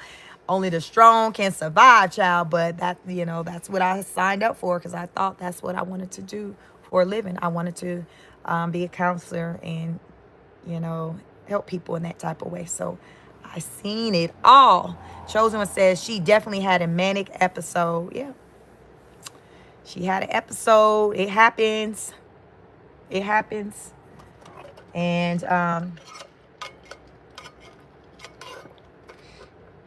when something like that happens for her, she needs to have people around her who can recognize that and who can get her to help. So therefore she can get back centered and stabilized. That's just for anyone who has an episode. Anyone who has a manic episode, you got to get back. You got to be surrounded by people who can recognize what's going on so they can get you the help so you can get what you need to get back centered. And sometimes it takes some days. You got to take a break from whatever, from life, but it takes some days to get you back centered until sometimes, a lot of times, until it happen again. But usually it happens when people come off their medicine. For the most part, people who stay on their medication, they're pretty good. You don't really see them have episodes like that. It's just very rare. But usually it's people who come off of their meds who ends up, you see them just showing the F out. They done came off their medicine. It's just like, oh my God. And, the loved ones, the people around them got to deal with it. And they got to try to struggle to get them back on the medicine or call hospital, call for help for somebody to come and remove them if they doing too much and fighting, and it can get crazy. So mental health is serious. It's not a game. And anyone who struggles with mental illness, any type of mental illness, I think it's important for you to seek help and try to learn how to manage it. And not everyone's mental illness have to be managed through medication. Some people can manage it through just certain, you learn coping skills also when you're in that type of environment. So when I would work in the hospital, I would do counseling, like counseling sessions. I would do group counseling. So it would be like a group of people.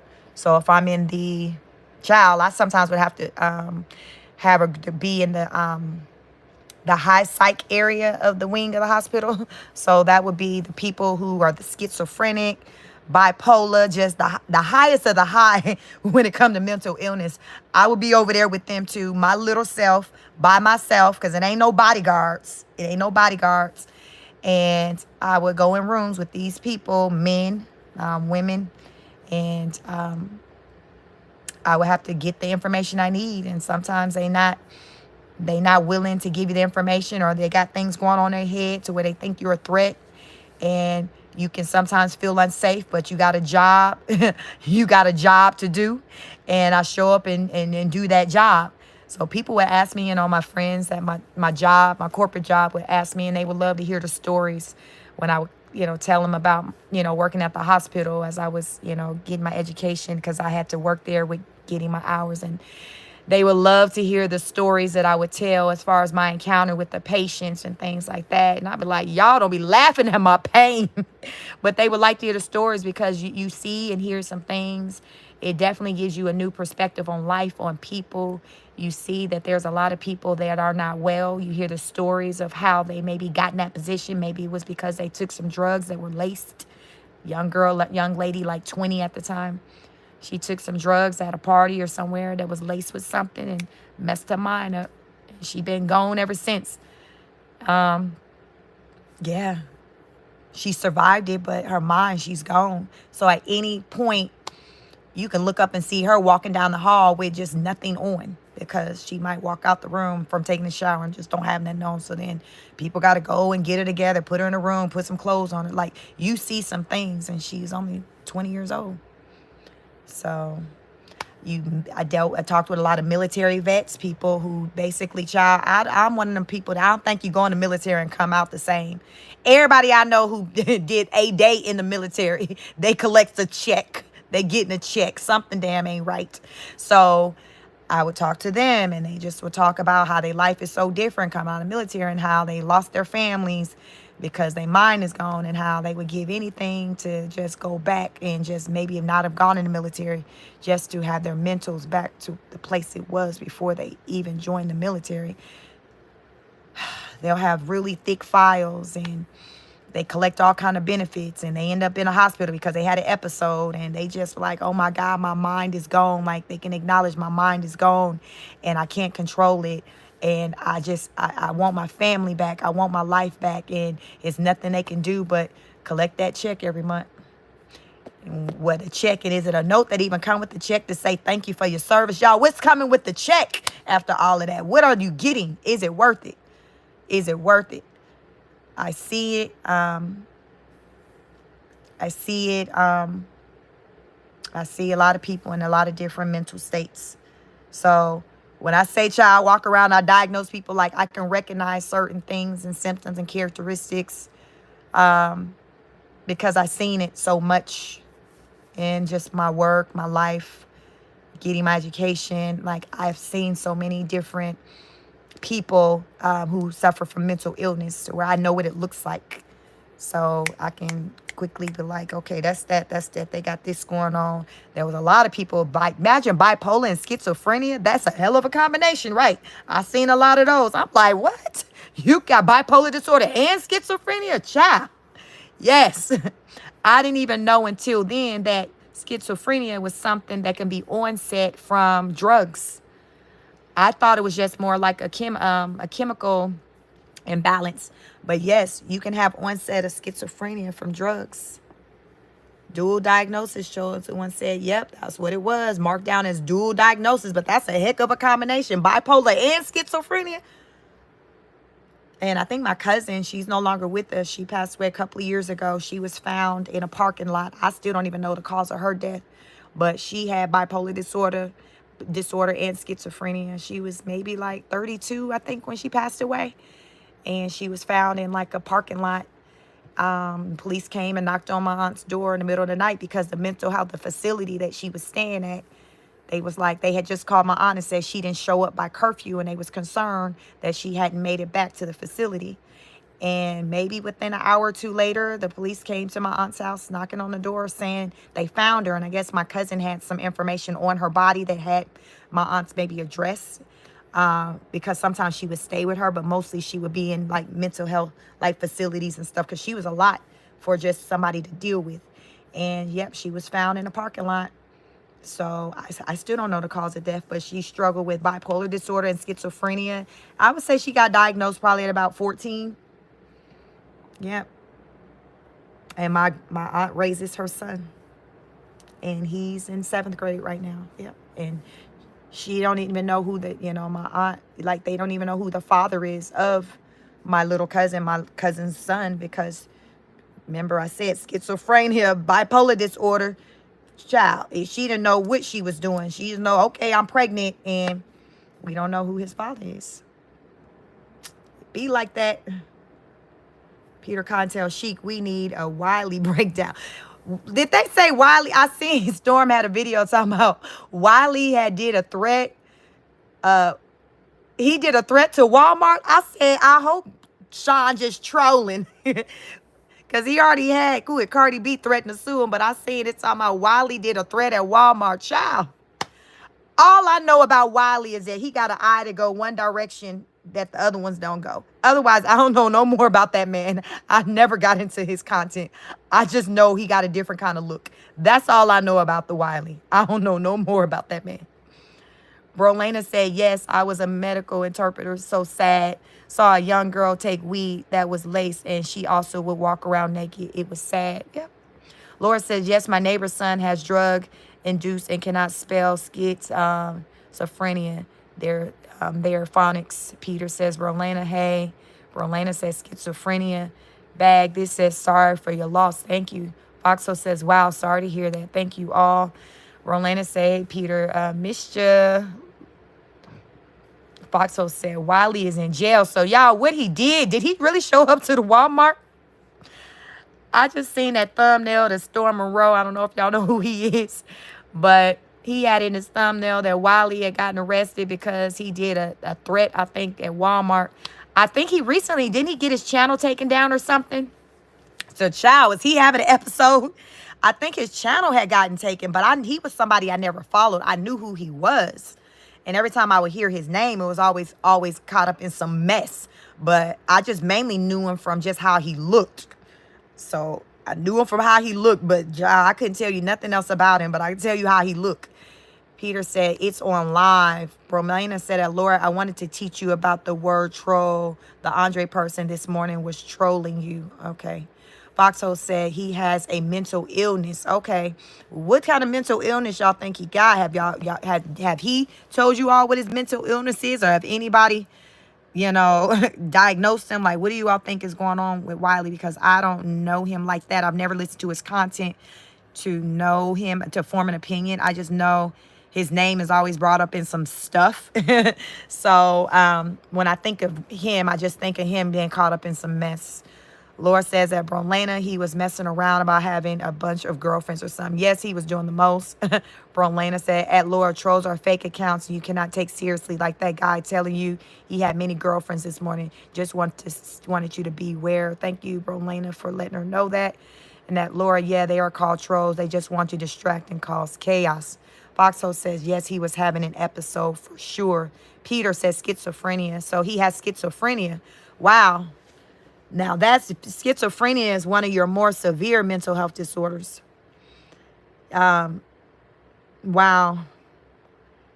Had y'all ever seen him show any signs of schizophrenia while he would do content on YouTube? Because given that he has that and he was holding down a whole YouTube channel, that's quite impressive. Because y'all, you got to stay focused and keep it together when you're trying to get this content out. So how did he seem fine when he would be on the internet doing his content, I guess, is my question, because schizophrenia is definitely one of your more severe. And Peter said, yes, he did 10-hour lives. So he must have came off of his medicine, because a lot of times what happens is people start, when they come off their medication, that's when you start seeing them behave differently. So I'm wondering when he lost his channel, for whatever reason.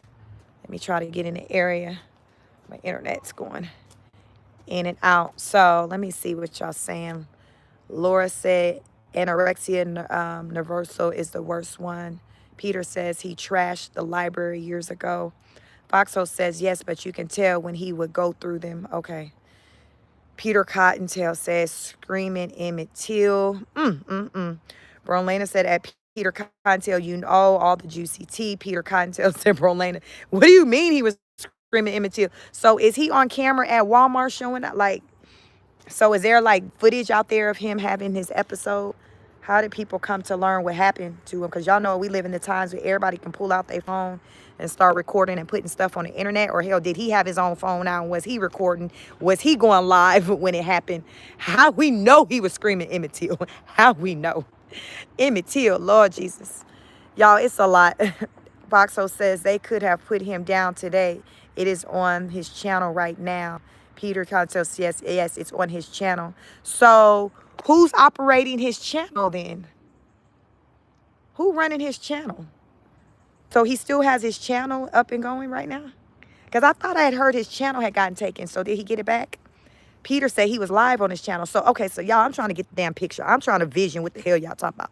So did he go inside of a Walmart while he was on live and start just wilding? Is that what happened? Did the Wiley start wilding in Walmart? Fox will say he probably is going to be on the news tonight. Peter says nobody know he's in jail. So when he was live at the time, he was live having his episode like okay, so if I go to his channel right now, I guess would I see some of the things you guys are talking about? Cause child, I just know who he is. I don't know nothing about like his content like that. Brom Lena says that lore is not about names, more about what they write on here. I chose my name after an enzyme found in pineapples. Oh, Foxhole said he was live calling the police on his family and talking about them murdering people. Oh, Jesus. So, yeah, it sounded like he was having an episode. So, it sounded like he came off his medicine. But if they picked him up and they got him on, if they got him, you know, on in a facility, he's gonna be on at least a 3-day hold, and then they're gonna get him back on his medicine because that's the thing too, child. If these people pick you up and put you in a mental health facility, you ain't got no option of whether or not you gonna take some medicine or not. If you get up in them places, they gonna make you take medicine. They will literally hold you down and force you to take medication. That's how it go down in here. You see kids, people cut the food, do the absolute most. You got staff. You got about maybe like 3 men holding down, trying to like it's crazy. But if you are in a mental facility, you regardless, you might be somebody I don't like taking medicine. I'm all natural.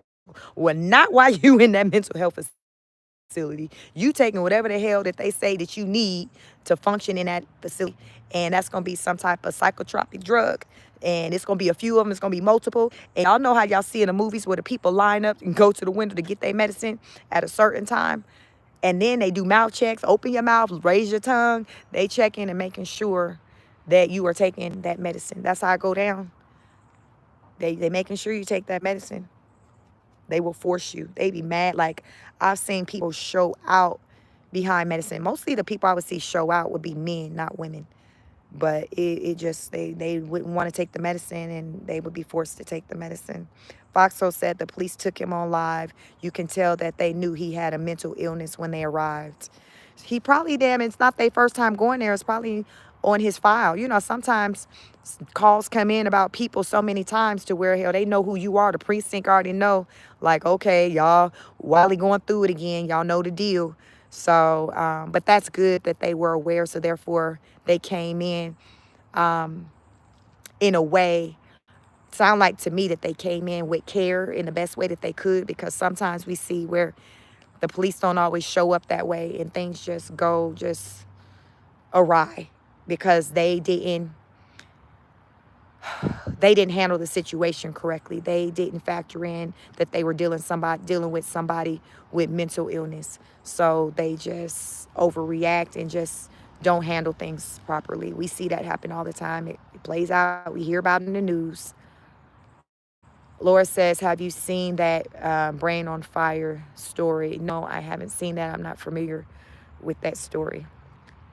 Well, I'm sorry to hear that about Wiley. Bromlena says, yes, they force the meds on you. Peter says, especially saying a B threat. Yep. Yep, that's a sure way to end up in that place. You said so. The sure way to end up in that place is say that B word and to start talking about unaliving yourself. Those are the sure ways to get you on a minimum 3-day hold. 72 hours. So you ain't getting out no sooner than that. You can stay in there longer than that, but you are not leaving any sooner than that. I don't care what you say. I don't care what your mama say, what your pastor show up and say, what the next door neighbors say. They will keep you minimum 3 days. And if they feel like you need to stay there even longer than that, you will be there longer than that. But minimum 3-day hold. Foxhole says, Sheik, I ain't gonna lie. He had helicopters out there.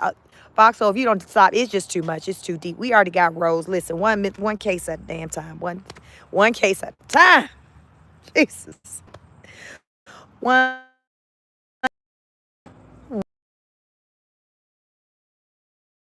no.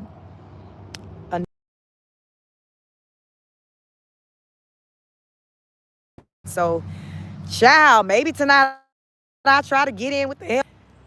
Learn who he is, learn his story, learn what had happened. Like, how did we get here? Deborah Cox. How did we? Listen, Deborah Cox said it best. How did we get here? We need to know how did we get here. The last I knew when I heard Wiley's name was he had his channel taken. So maybe he was on a temporary suspension and he got it back. It's a lot. It's a lot. It's too much. Just too much. Too much. From Lena said, put you in a straitjacket if you don't comply. I hate it having to interpret for the Spanish speakers in there. Child, I hate it when I would have to call the line to try to get me an interpreter for the Spanish speakers. Lord, look, the Spanish speaker looking at me. I'm looking at them. I'm trying to figure out life.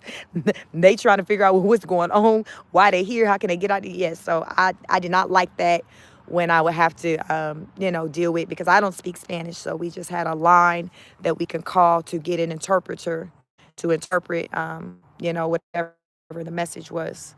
Foxo says, I'm laughing, but not out of malice. Listen, I understand. I understand. It's just child, it's a lot going on. Like what they say, sometimes you gotta laugh to keep from crying. Like it be like that. It's just a lot going on. First the Rose, and we wondering if she's somewhere on a 72-hour hold based off of what she was saying to herself in the mirror last night while Brett in the other room. And now y'all talking about the wild and then him going into Walmart. Walmart, like, why y'all had to come there? Like, why you had to come to our spot? Why our facility? Why we had to be the ones? Foxo said it's breaking up really bad. Okay, let me try to move around. Let me. Brolena says yes, police should be of mental illness and not turn the guns immediately. Peter says just go live and watch it. Just go live and watch it with us. So go live. On his channel. Okay, I'll take a look at that. So I'll see, and maybe how is it still breaking up? Is it better now? Do I sound better? Because I'm trying to move around. Let me go over here. Let me see. Yeah, so if y'all here for that, I'm sure Rose appreciate us get moving on to somebody else who would need. I'm sure the Rose would appreciate that. So maybe tomorrow I'll look tonight. So maybe tomorrow we can do that. So I'm gonna research it and just see what I can learn. And yeah, maybe tomorrow we'll go live and I can review that live you're talking about on his channel.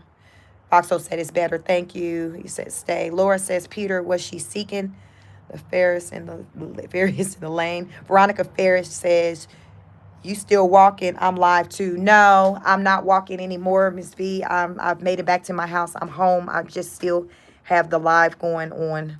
I just didn't stop the live, but the chat was telling me about another person, another content creator who had an episode.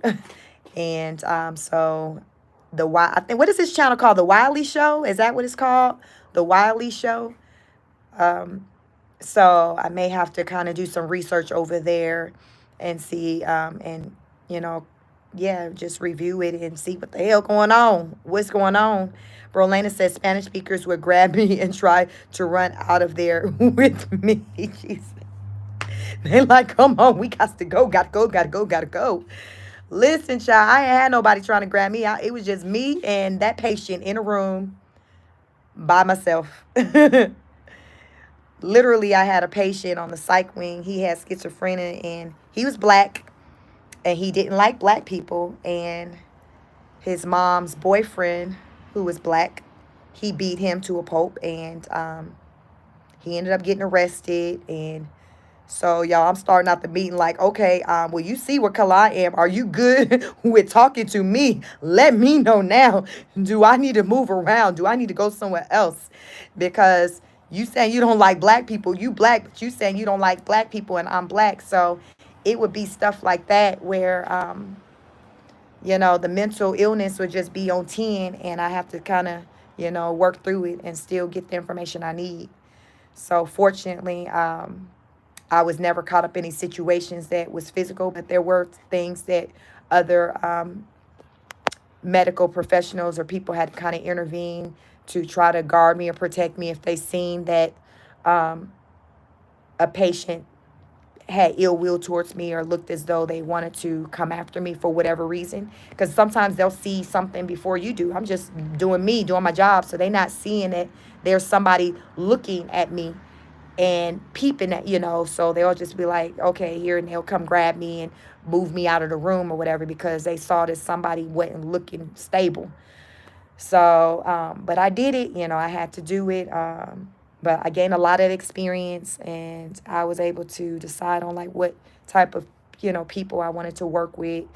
And I would say out of the experience, I mostly probably enjoyed working with probably people who were recovering addicts, um, drugs or alcohol. I think those were probably, to me, they seemed to have been the more stable people. The kids were kids, but it was just, I didn't realize so many children were just depressed. I'm like, why are all these kids depressed? Literally every file I would look in, it would say depression that the child was diagnosed with. And I'm like, at that time, y'all, I didn't know kids were depressed like that because this is pre-pandemic. And I'm like, why the hell these kids depressed? Like they depressed, everybody slitting their wrist, like cutting on themselves. So that was new to me because I mean, I'm like, what is going on? So I learned um, how a lot of youth struggle with depression. So I learned that. And so, yeah, I think, I just mostly just like probably working with those who were struggling with addiction.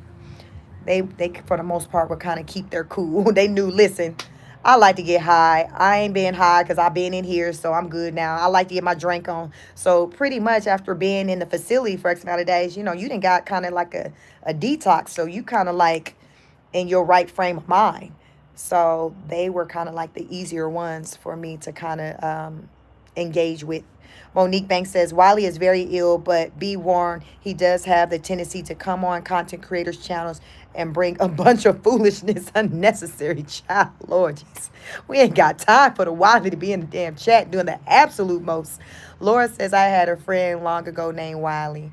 Bromlena said that Laura, best way to learn is to move to a country and not speak English for 6 months. That's how I learned French. Moved to France, only spoke French for 6 months. Makes sense to me. My daughter is in Spanish and she talks about that's the only language while she's in class they speak. So her goal is to become fluent in it. So she's in ninth grade in her second year of Spanish because she started in eighth grade. So she got high school credit, but she wants to be fluent in it and she wants to become a doctor, a surgeon. So yes, it makes sense to me what they say, use it or lose it. You got to speak it. So, yeah. So my daughter says she does a better job with, I think she said writing it or reading it versus like speaking it. So now, she has to get in the habit of speaking it. So yeah, it's the best way to learn.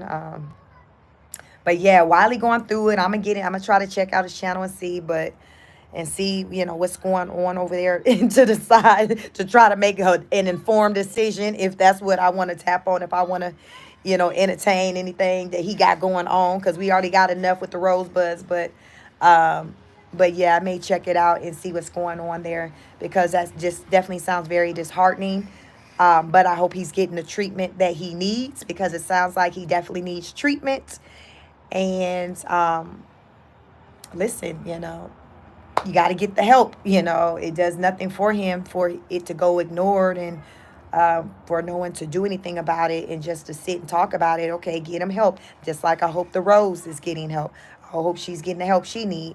What good is it if people just talking about it? I didn't see her live last night when she was saying certain things,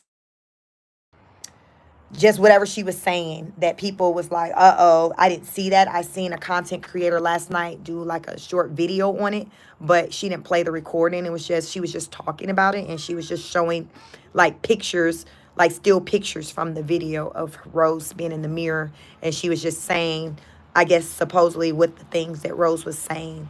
So the part that baffles me is her to be doing that, and then Brett to be just right there in the home, in the next room. Like, sir, how do you not recognize when your wife is going through it, when she needs help? Like, what are you doing? Like, what are you doing? YouTube checks don't look like they ain't looking like that to make it worthwhile to where you willing to just have your wife just just just be going through it on the level that she's going through it. I'm at a loss of words. Like, how? Like, you would think that Rose is over there, a single woman, ain't got nobody, and she holding down, trying to take care of 4 kids by herself. But she got this big burly white man over there. It's like, sir, what are you doing? What is the point? Okay, why are you here? Like, what are you doing? What are you doing? Like, to me, it just makes absolutely no sense that Rose is going through what she's going through as far as with her mentals, and he's right there by her side.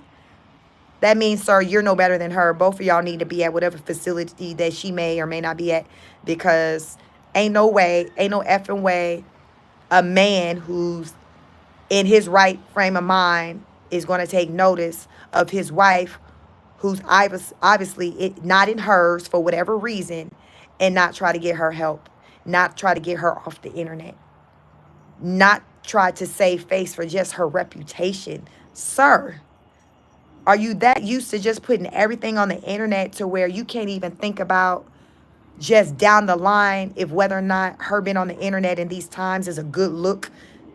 Sometimes you got to see things and think ahead before your partner's able to think about it.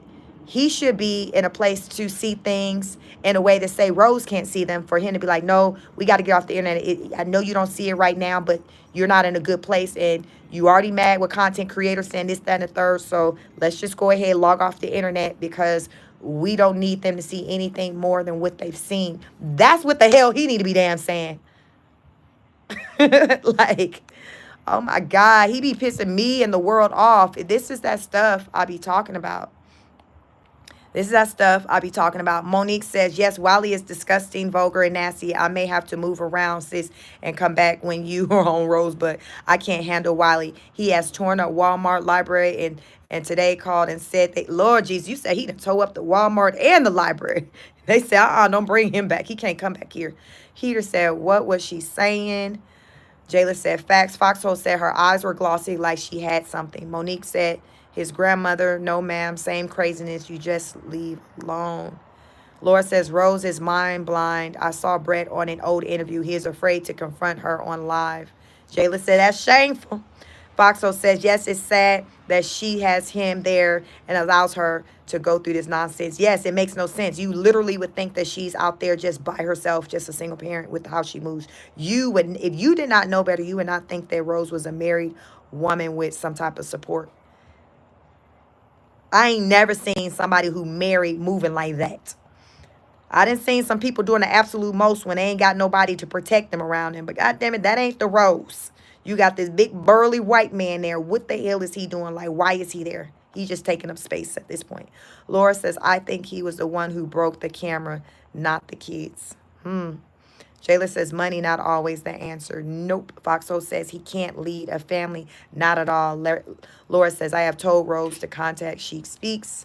Somebody came in my live last night, I think, and they said that the video that Rose took down, she had referenced me. So I don't know. I don't know if that's what, if I read that right. But I thought they said she had said my name.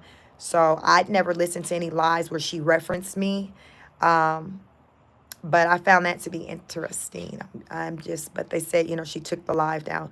Monique says he said that the home killed his grandmother. So, yeah, I just hope that the reason why we're not seeing her is because she's getting help. That need to be the reason. That need to be the reason why we ain't seeing her. It need to be the reason why, if y'all say Wiley ain't online, why we ain't seeing him. Like, these people need to get help. It's no good just for, what, internet content or whatever. It's bigger than that. It's not about the internet. It's about somebody's mental health. To me, that's more important than clicks and views. Like I said, I'd take Rose getting to a better mental headspace any day over content, clicks, and views to talk about the breakdown she had. And I mean that. I mean that. I'd rather her be in a healthy place because I'm not vested into content creation like that. No, I'm really not. I cover Rose. Everyone's interested. A lot of people are interested in her story. A lot of people are confused in a state of confusion. They're trying to understand. So this lane that I'm in is a way for me to try to help people to understand what is playing out right before their eyes. So that's what I do. I try to help people understand what is playing out right before our eyes because the world is seeing it. She has over 1 million subscribers, and I'm not even a subscriber. So if she has over 1 million subscribers, imagine how many people who are seeing it because most of us in this chat, we're likely not subscribers of hers. So think about the large number of people who aren't subscribers of hers who is seeing this. That's a lot of set of eyes on her. That's a lot. That is a lot.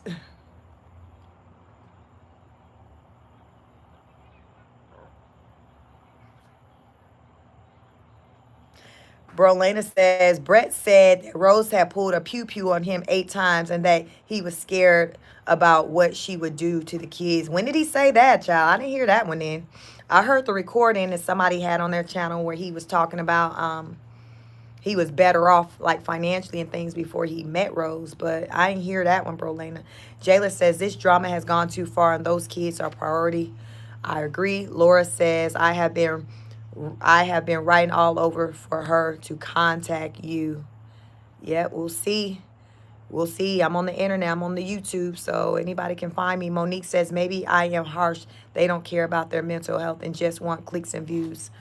Um, yeah, I mean, Rose says she's addicted to the internet. So, I mean, I think two things can be true at the same time. I think that a person can know that their mental health ain't really intact, but at the same time, they can just have this effort type mindset of like, oh, well, it is what it is. Whatever, I'll be fine. It's life. You dismiss it. Brolena said he also admitted to taking a pew pew to his own head because he also wanted to end his own life too. Sad Lord, jeez, that's a lot. Where'd you learn all that, Brolena? Because it sounds like he need to be wherever she may possibly be. Jayla said maybe CPS gave her advice. Take a break from the internet. Best advice ever. Best advice ever. So hopefully they did. Foxhole said it takes a hold of you if you allow it because you can control it if you take care of your mind. Yeah, you have to be in control. This internet, what they say, it ain't for the faint at hearts. So if you already know that you're somebody who care a lot about what people say about you and you don't have thick skin, then the internet's not for you. Foxhole said that's why I watch. Foxhole said that's why I watch you. Mind, body, and soul, child. Mind, body, and soul. Listen, you got to keep it together, mind, body, and soul, because life be life and it will beat you down. So you got to be ahead of it. You got to do whatever it is that gives you healing, what makes you feel good. If that's running, cycling, cooking, reading, volunteering, whatever that is, you need to do it because you got to find a healthy vice to do something. Rose, she likes the internet, but right now it's not healthy for her. So she need to find something else. Child, Rose, you need to find something else. I understand you like the rose bush, you like the internet, you like the YouTube, but it ain't doing nothing for your mental health. So we going to have to find something else. We got to move around. That season is over. We need to find something else to Rose. We need to find something else. So hopefully that's the message she getting from the CPS workers. Somebody got to find something else. We got to do something different because what we doing ain't working. Right, honey? Right? Right, honey? It ain't working. Is it working? That's how they going to probably have to talk to her. Laura says, I feel Brett is fearful Rose will ex him because I feel she tells him that. I feel she has him so confused. I believe that man don't know if he going to come, and I can believe that. Monique says, y'all, Brett is scared of Rose. I can believe it. I can believe it. Brolena said that Monique, they may not realize how badly they need someone to help them with their mental. They be in denial. Very true. Like most of the time, people who are sick, who struggle with mental illness in the moment, like they don't really, they're aware that they have a diagnosis that's on record. But I think that when they're having an episode, it's not awareness on the level of being proactive to go get help. They just be spazzing. They feel like, okay, they doing some other stuff, but it don't go to a level to where they're like, oh, I'm going through something, I need to go get help. Like, they're not conscious of that. It's like the subconscious them know something ain't right, but the conscious them has them to not go get help, if that makes sense. Laura says life with Rose is a life of eggshells. Yeah, Foxo says I agree, Laura. Bromlena says, Laura, he is more fearful that she will hurt the kids. He mentioned this. He once also tried to put a weapon to his head because he couldn't take it. Laura says, my depressed mom kept my dad around for fear she would X herself. He is dead now. She is 86 and still depressed. Jayla says, do you think she is still suffering from postpartum depression? Mm,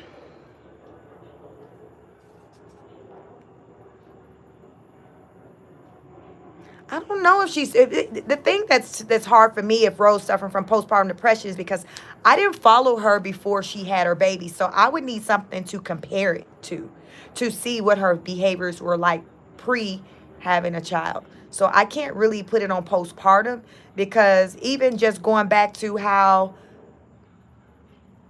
Champagne talks about Rose's behaviors, and that goes back to before she even had these last two babies, where she was just out here moving recklessly. So, do we call that postpartum too, from when she had the other two kids? Like, what is postpartum? For me to tell if something's postpartum, I need to. I would probably have to do a Q&A with somebody, like, to learn what life was like prior to a certain instance. So let's just say she has baby River now. So the assessment would be asking questions about what her emotions and thoughts were like prior to versus what they are now. And I got to do a comparison to see if whether or not something falls in postpartum. So it's hard for me to just say because really I came to learn of the Rose after really with having her baby. So I've only seen her content post being a mom. I can't compare it to pre-motherhood. So I can't really say if that makes sense, Jayla. Foxhole says, Rose said Brett attempted to harm himself on the live when she read him to the dirt. Wow. Laura says, Rolena, I never heard that, but it would not surprise me. I like Brett. Jayla said, I think she is because she said she doesn't feel the same. Vicky Wash says, take a time away from social media to wash all those piles of dirty clothes, buy a couch, and fill that refrigerator. Romlena says she speaks all this was on the deleted live of the heated fight. Oh, some content creators screen recorded. Okay. So maybe there were some parts that I probably didn't hear because I was just listening to other people's, content. Laura says my mom means well, but her depression is a lot. Yes, I imagine it's a lot. It's a lot to deal with somebody who's dealing with any form of mental illness. But I know someone who struggles with depression. I would say you're the ones that probably are the most probably draining, and the most common is going to be depression. What else is there? Somebody who is bipolar. So bipolar disorder is another very heavy one for somebody to deal with. And what else? I think a lot of people struggle with anxiety. So I think anxiety is one of those ones that's probably a lot of people struggle with, but they manage it without like medication. A lot of people get anxious. I know I've had times where maybe I've felt anxious and I didn't know maybe it was anxiety until later I came to learn, okay, what exactly anxiety is. It's like, oh, maybe that's what I felt, maybe that's what I was feeling. I was feeling anxious. So I think anxiety is one of those ones that is probably one of the more common mental health disorders that people have that goes untreated and undiagnosed, because I think many people experience the feeling of anxiety at some point in their life or at different points of their life, but they navigate and they manage it. Laura says, my mom means well, but her depression is a lot. Yeah. Jayla says she will still get paid when people are viewing her content. That is very true. Jayla said it was bad. Romlena said Rose knows a lot of Brett's dark past, including alleged homosexuality, past problems with beating his ex, and I think he doesn't want that out. I would think not. Jayla says she didn't want to be pregnant again. So she didn't want to be pregnant again with the second baby, with baby River. Because I thought she was trying and wanting to try to give him a girl. Um, May Mosley says, no, I don't think it's postpartum. I think she needs help. Laura says, Romlena, I hope his tears, his fear of her exposing or creating stories of him, that his life and well-being are valuable and his needs and the kids needs him. Nishi said, you still on live? I've watched you before. I went to work and you are still on after I got home. Did I miss something?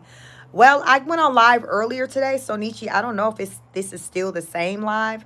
This was the second live I started up um, at 6 o'clock p.m. Eastern time. So earlier I went on live. So you're probably talking about that live. So this evening I did a second live, a walk and chat, while my daughter was at soccer practice. Now I've made my way back home and I'm just sitting outside in front of my house, just chatting with you all this evening because it's a beautiful evening. The temperature is cooling down. The sun has gone down. So child, I'm feeling good about life with this temperature. Um, you said, did you miss something? I've talked about a lot of things. They mentioned the Wiley show, the content creator Wiley. He spazzed out today, so I don't know if you know who he is, but apparently he spazzed out. It was caught on his channel, and he might be, in a mental health facility, but apparently he has schizophrenia. So, child, that's what we were talking about because I'm aware of who he is, but I'm not aware of I know who he is by name, but that's it. I don't follow any of his content, so I don't have like any opinions of him. Brolena said, Laura, I wish healing for them both and just freedom from social media. Boxo says, Nietzsche, you missed a lot. Hopefully you can catch up. Child, like, yes, it is a lot going on. Boxo says, I won't be surprised if they have classes about social media syndrome in universities. They do too, child, because listen, the Rose says she addicted. Vicky Wash says, curious if that new nanny is still working for them or quit because of all of the drama with people saying mean things about her too now. I don't know. Laura says, I bet they do, Foxhole. Um, Collab Bottle Baby says, hey, gotta create this pattern of walking and workout consistently. It's challenging but rewarding when I accomplish it. Yes. New habits, get it in, New habits, they don't take long to start up a habit. It doesn't take long to start up a habit. So give it a try for like 7 days. Give it a try for 7 days and it'll just be like your new way of living, child. You be like, ooh, I gotta go walk. I gotta exercise. I gotta do this because, you'll be used to doing it, right? So you wanna build that routine up. So yes, get it in, go walking, do actual exercises if you're able to. If you can't get out there and walk, listen, pick one. You don't have to do both. You can just, hold on. Can't see me. Let me see.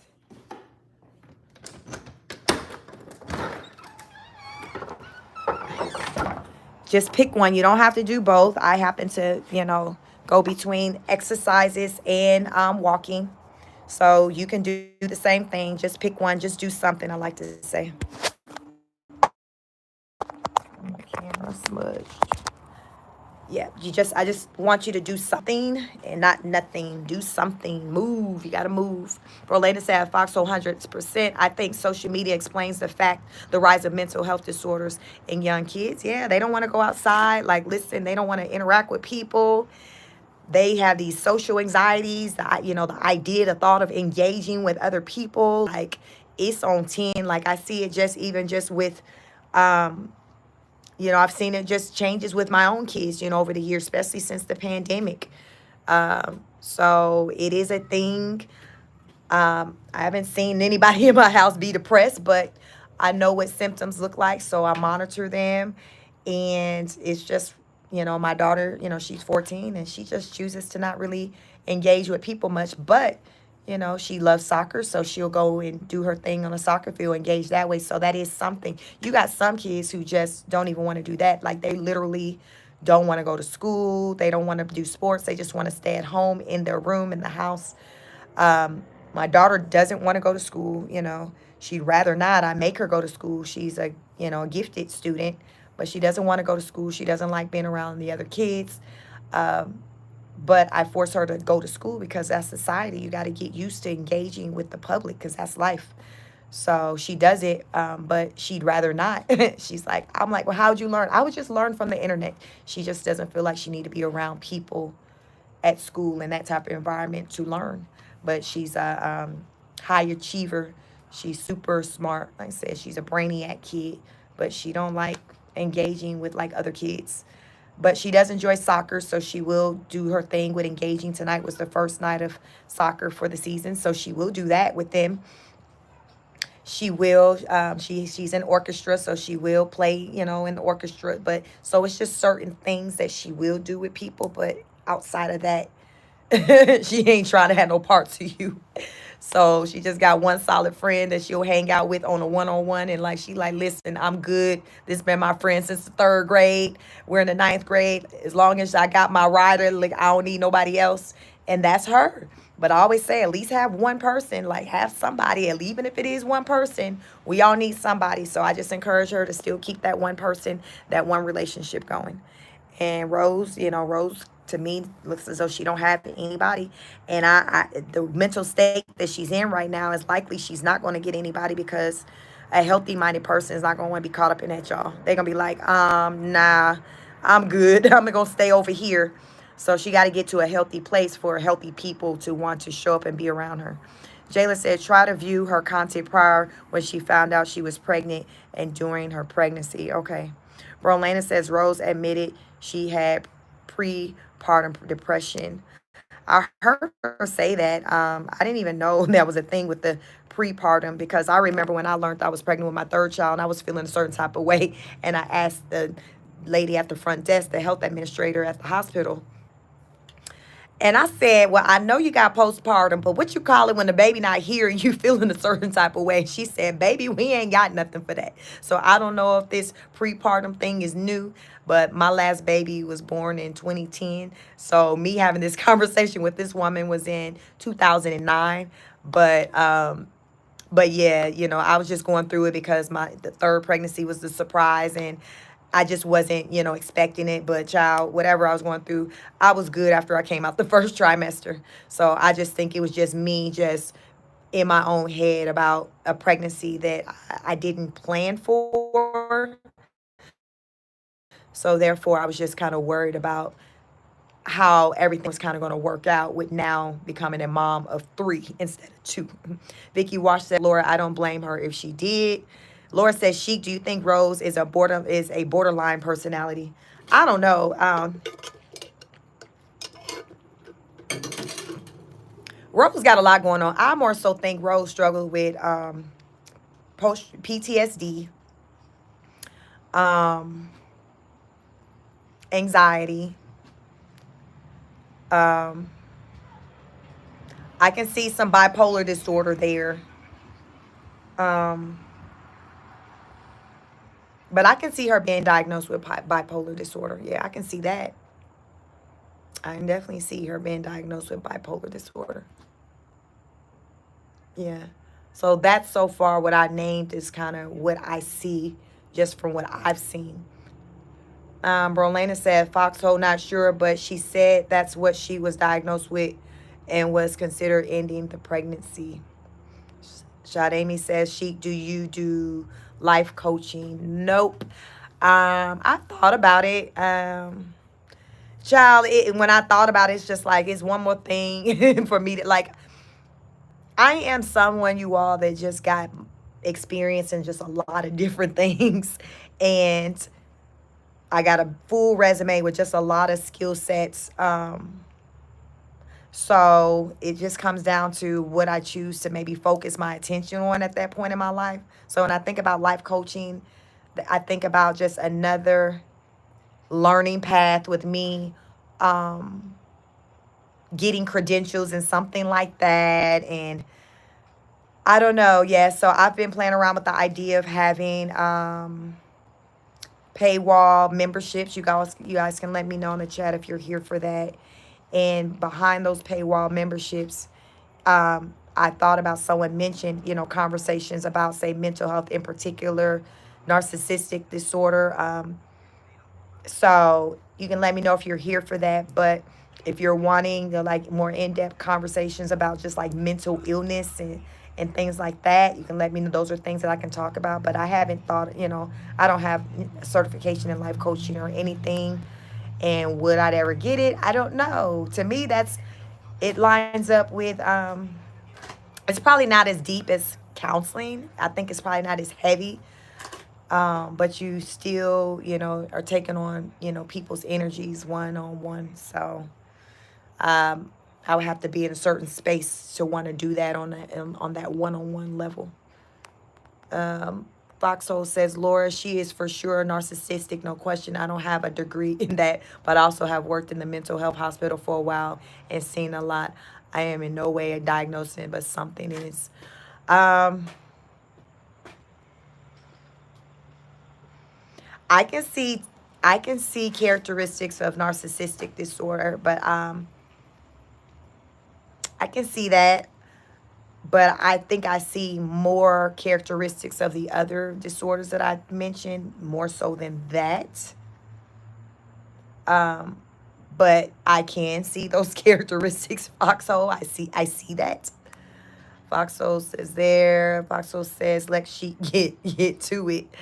Narcissistic, Regina said. Bowman says Rose said she was trying to make 30,000 3 months for surgery. Now she's saying she's trying to save 30,000 next 3 months to buy a house in her name only. Which is it? That's enough to stress anyone out. That was why I put a poll out there on one of my lives. Like y'all do, is the 30 by 30? Is she now doing away with the surgery, or does she already have the money set aside for the surgery and the 30 by 30 is just for the purchase of the home? Are we trying to do both? Because I mean, that's 60,000 you need. So what's going on? That's why I put that poll out there. Um, and you probably can still see that poll on the live that I added that to. I think that was Friday's live, and see how that, what people thought about that. I think most people felt like, I think one of the options was her not doing either. I think most people, if I can recall, felt like she wasn't gonna do either. She wasn't gonna have the surgery, and she wasn't gonna do, the house, have the money or whatever for the house. Laura says spoiled brat disorder. Okay, I'm bad. Foxo says Rose brain is fried. Listen, yeah, I'm sure anyone who meets with her and counsels her, it won't take long for them to pick up that she's not in a good place. To me, really, right now, the biggest one that stand out to me right now would be depression. But I think for someone who's evaluating her, I don't think right away they would pick up the bipolar disorder. I think if they saw her content or watched her, like say if she stayed in a facility long enough for them to watch her and just see the different moods and emotions, that's how they would probably come to see the bipolar part. But I think the depression part, I think that's probably the first one that they wrote down. Okay, depression disorder. I think that's probably the first one that they jotted down in their notes. Because to me, that's the most prevalent one that I see with her. She's depression. Laura says, what about ADHD? That's some. Listen, there's so many of them that Rose fit the criteria for because she is hyperactive. Her attention do be all over the place. So that's one too. I didn't think of that one, but that is definitely a common one. You see that a lot in children, but adults have that too. So that's another one. There's several of them. I think whoever diagnosed her is multiple that they'll diagnose her with, and you don't always get diagnosed for everything at the same time because that doctor or whoever's evaluating her may see one or two things immediately, and then over time, other things start to show up. So to where next thing you know, you got maybe three or four things that, they've diagnosed you with. You got a slew of things they've diagnosed you with. So you got people who are running around here with multiple mental health disorders and ain't getting treatment for none of them, child. And it's sad. It's sad. Brolena said, Laura, her childhood was super difficult. Father would provide her with a lot to keep her from her mother. Bomat said, narcissist, borderline personality disorder. Vicky Wash says, I think she might be getting ready to bail on Brett in the marriage, which is why she wants to purchase the house in her name. Well, if she's in a state that recognizes community property, that's not going to work because any purchases made within the marriage is both of yours. And when you're in a state, and I believe someone on one of my lives in the chat said that Arizona is a community property state. I don't know what Hawaii is, but if Arizona is a community property state, that means that anything she, like, I believe, like, I'm in Georgia, it's a community property state. So in Arizona, if it's a community property state, you can look it up. Anything that they purchase within the union, within the marriage, they both have 50-50 ownership in that. Foxo says, but a narcissist can mask it. Yeah, to me, a narcissist is the most sneaky one. That's the one I think that kind of go the least recognized, I think. As of late, we've been hearing a lot about when that word been thrown out. Narcissistic disorder, we've been hearing that thrown out a lot. And I think it's just something that just came on people's radar fairly recently. And I think it has a lot to do with the internet, because somebody who do struggle with that narcissistic disorder, and you got access to the internet, child, it's going to be on 10. It's taking it to a whole nother level. So I think maybe that's why we start hearing that word just being thrown around so much, because we're able to see people's behaviors on the internet.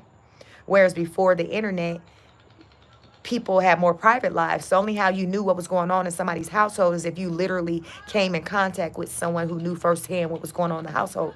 Now, people just put all their business on the internet. So, if somebody wants you to know what's going on with them, they just hit live, hit record, and you just instantly know what's going on with them. So, yeah, I think it's a lot of people running around with the narcissistic disorder. Foxo says, Vicky, while she can buy that house all she wants, it is his property also. Like, yeah, so I don't know if nobody told her or if she's learned since then. I don't know if maybe learning that how that works maybe sent her over. I don't know, but somebody need to tell her, ma'am, this is not how it works. You're married. What's yours is his, what's his is yours.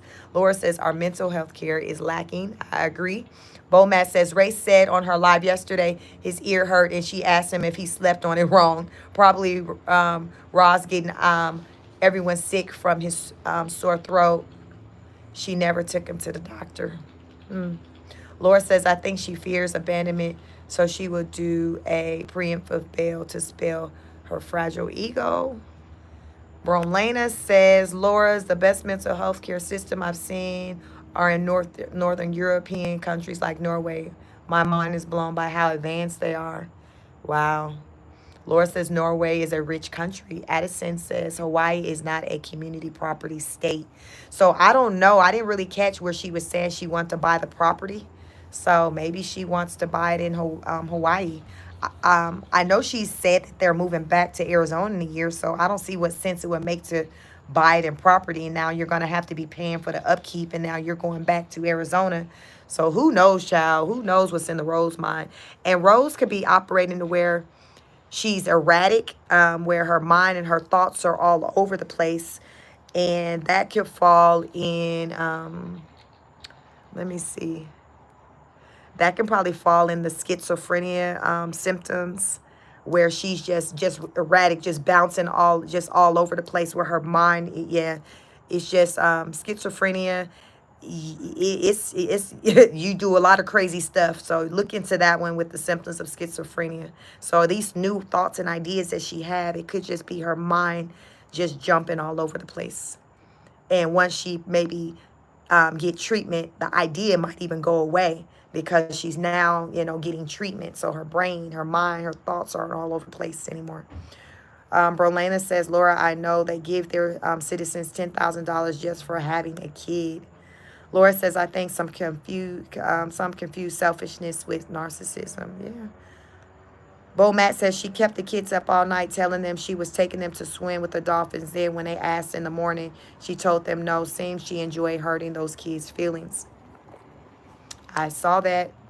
Bromlena said, Laura, they also give monthly stipends for people with mental health disorders, as well as monthly stipends for the caretakers. Foxo says, so you think Rose went to Hawaii to get residency and file divorce after the surgery and buying a house? I'm not playing with the YouTube detectives. Oh my goodness. Now, to me, that Rose mind is just, she too, I don't see her mind putting all that together because that's a lot. So I'm not going to even say she really even did all that. And Matt said Rose is on a manic high. Foxhole says she says she would not buy property in Hawaii. She wants to leave it to the natives. Laura says Rose once said their long-term goal was land in a place like North Carolina. Matt says she's a manic high and low. Laura says, wow. Listen, child, listen, my phone is about to die. It was a pleasure talking to you all as usual on our walk and talks, our lessons for the day. If you came late, be a part of the replay gang. Y'all, I be airing it out on these walk and talks. You know, I get into it in a different way than I do with my lives where we're reviewing content. So I feel like my walk and talks are more personalized. So if you're into that type of thing, y'all, I go deep. I get into my head and I just talk and I share in hopes that there's some things that you can learn from my experience. I will look up Wiley tonight after I shower, get comfortable, and I'll get into that since you are saying that because you all, I'm always talking about Rose, and it's just like, what else do you guys want me to talk about? So I'll definitely look into Wiley. Jayla says, thank you, thank you. Laura says, have a good night. Boxo says, good night, students and Chic. Thank you. Good night, each and every one of you. Have you all hit the like button? Please like, share, and subscribe. We are growing. I thank each and every one of you. I enjoy coming out here talking to you all because it's quite therapeutic for me too because I'm able to share. What good is having knowledge if you don't share it, right? So you all share what you know. Show up for someone in a way that you want someone to show up for you. I always say, show me support, like, share, subscribe. If you want to show me monetary support, you can super chat me or send me a cash app, $speak50. I just accept it and I'm appreciative of any type of support. So just you all coming to listen to me and watch my content, that's enough for me. It's the little things. It's the little things. It's the little things. Jayla says, peaceful night. Thank you, peaceful night to you all. I am Chic from Chic Speaks. And make sure you have your notification bell on. I'm likely probably will go live in the morning around 6:30 a.m.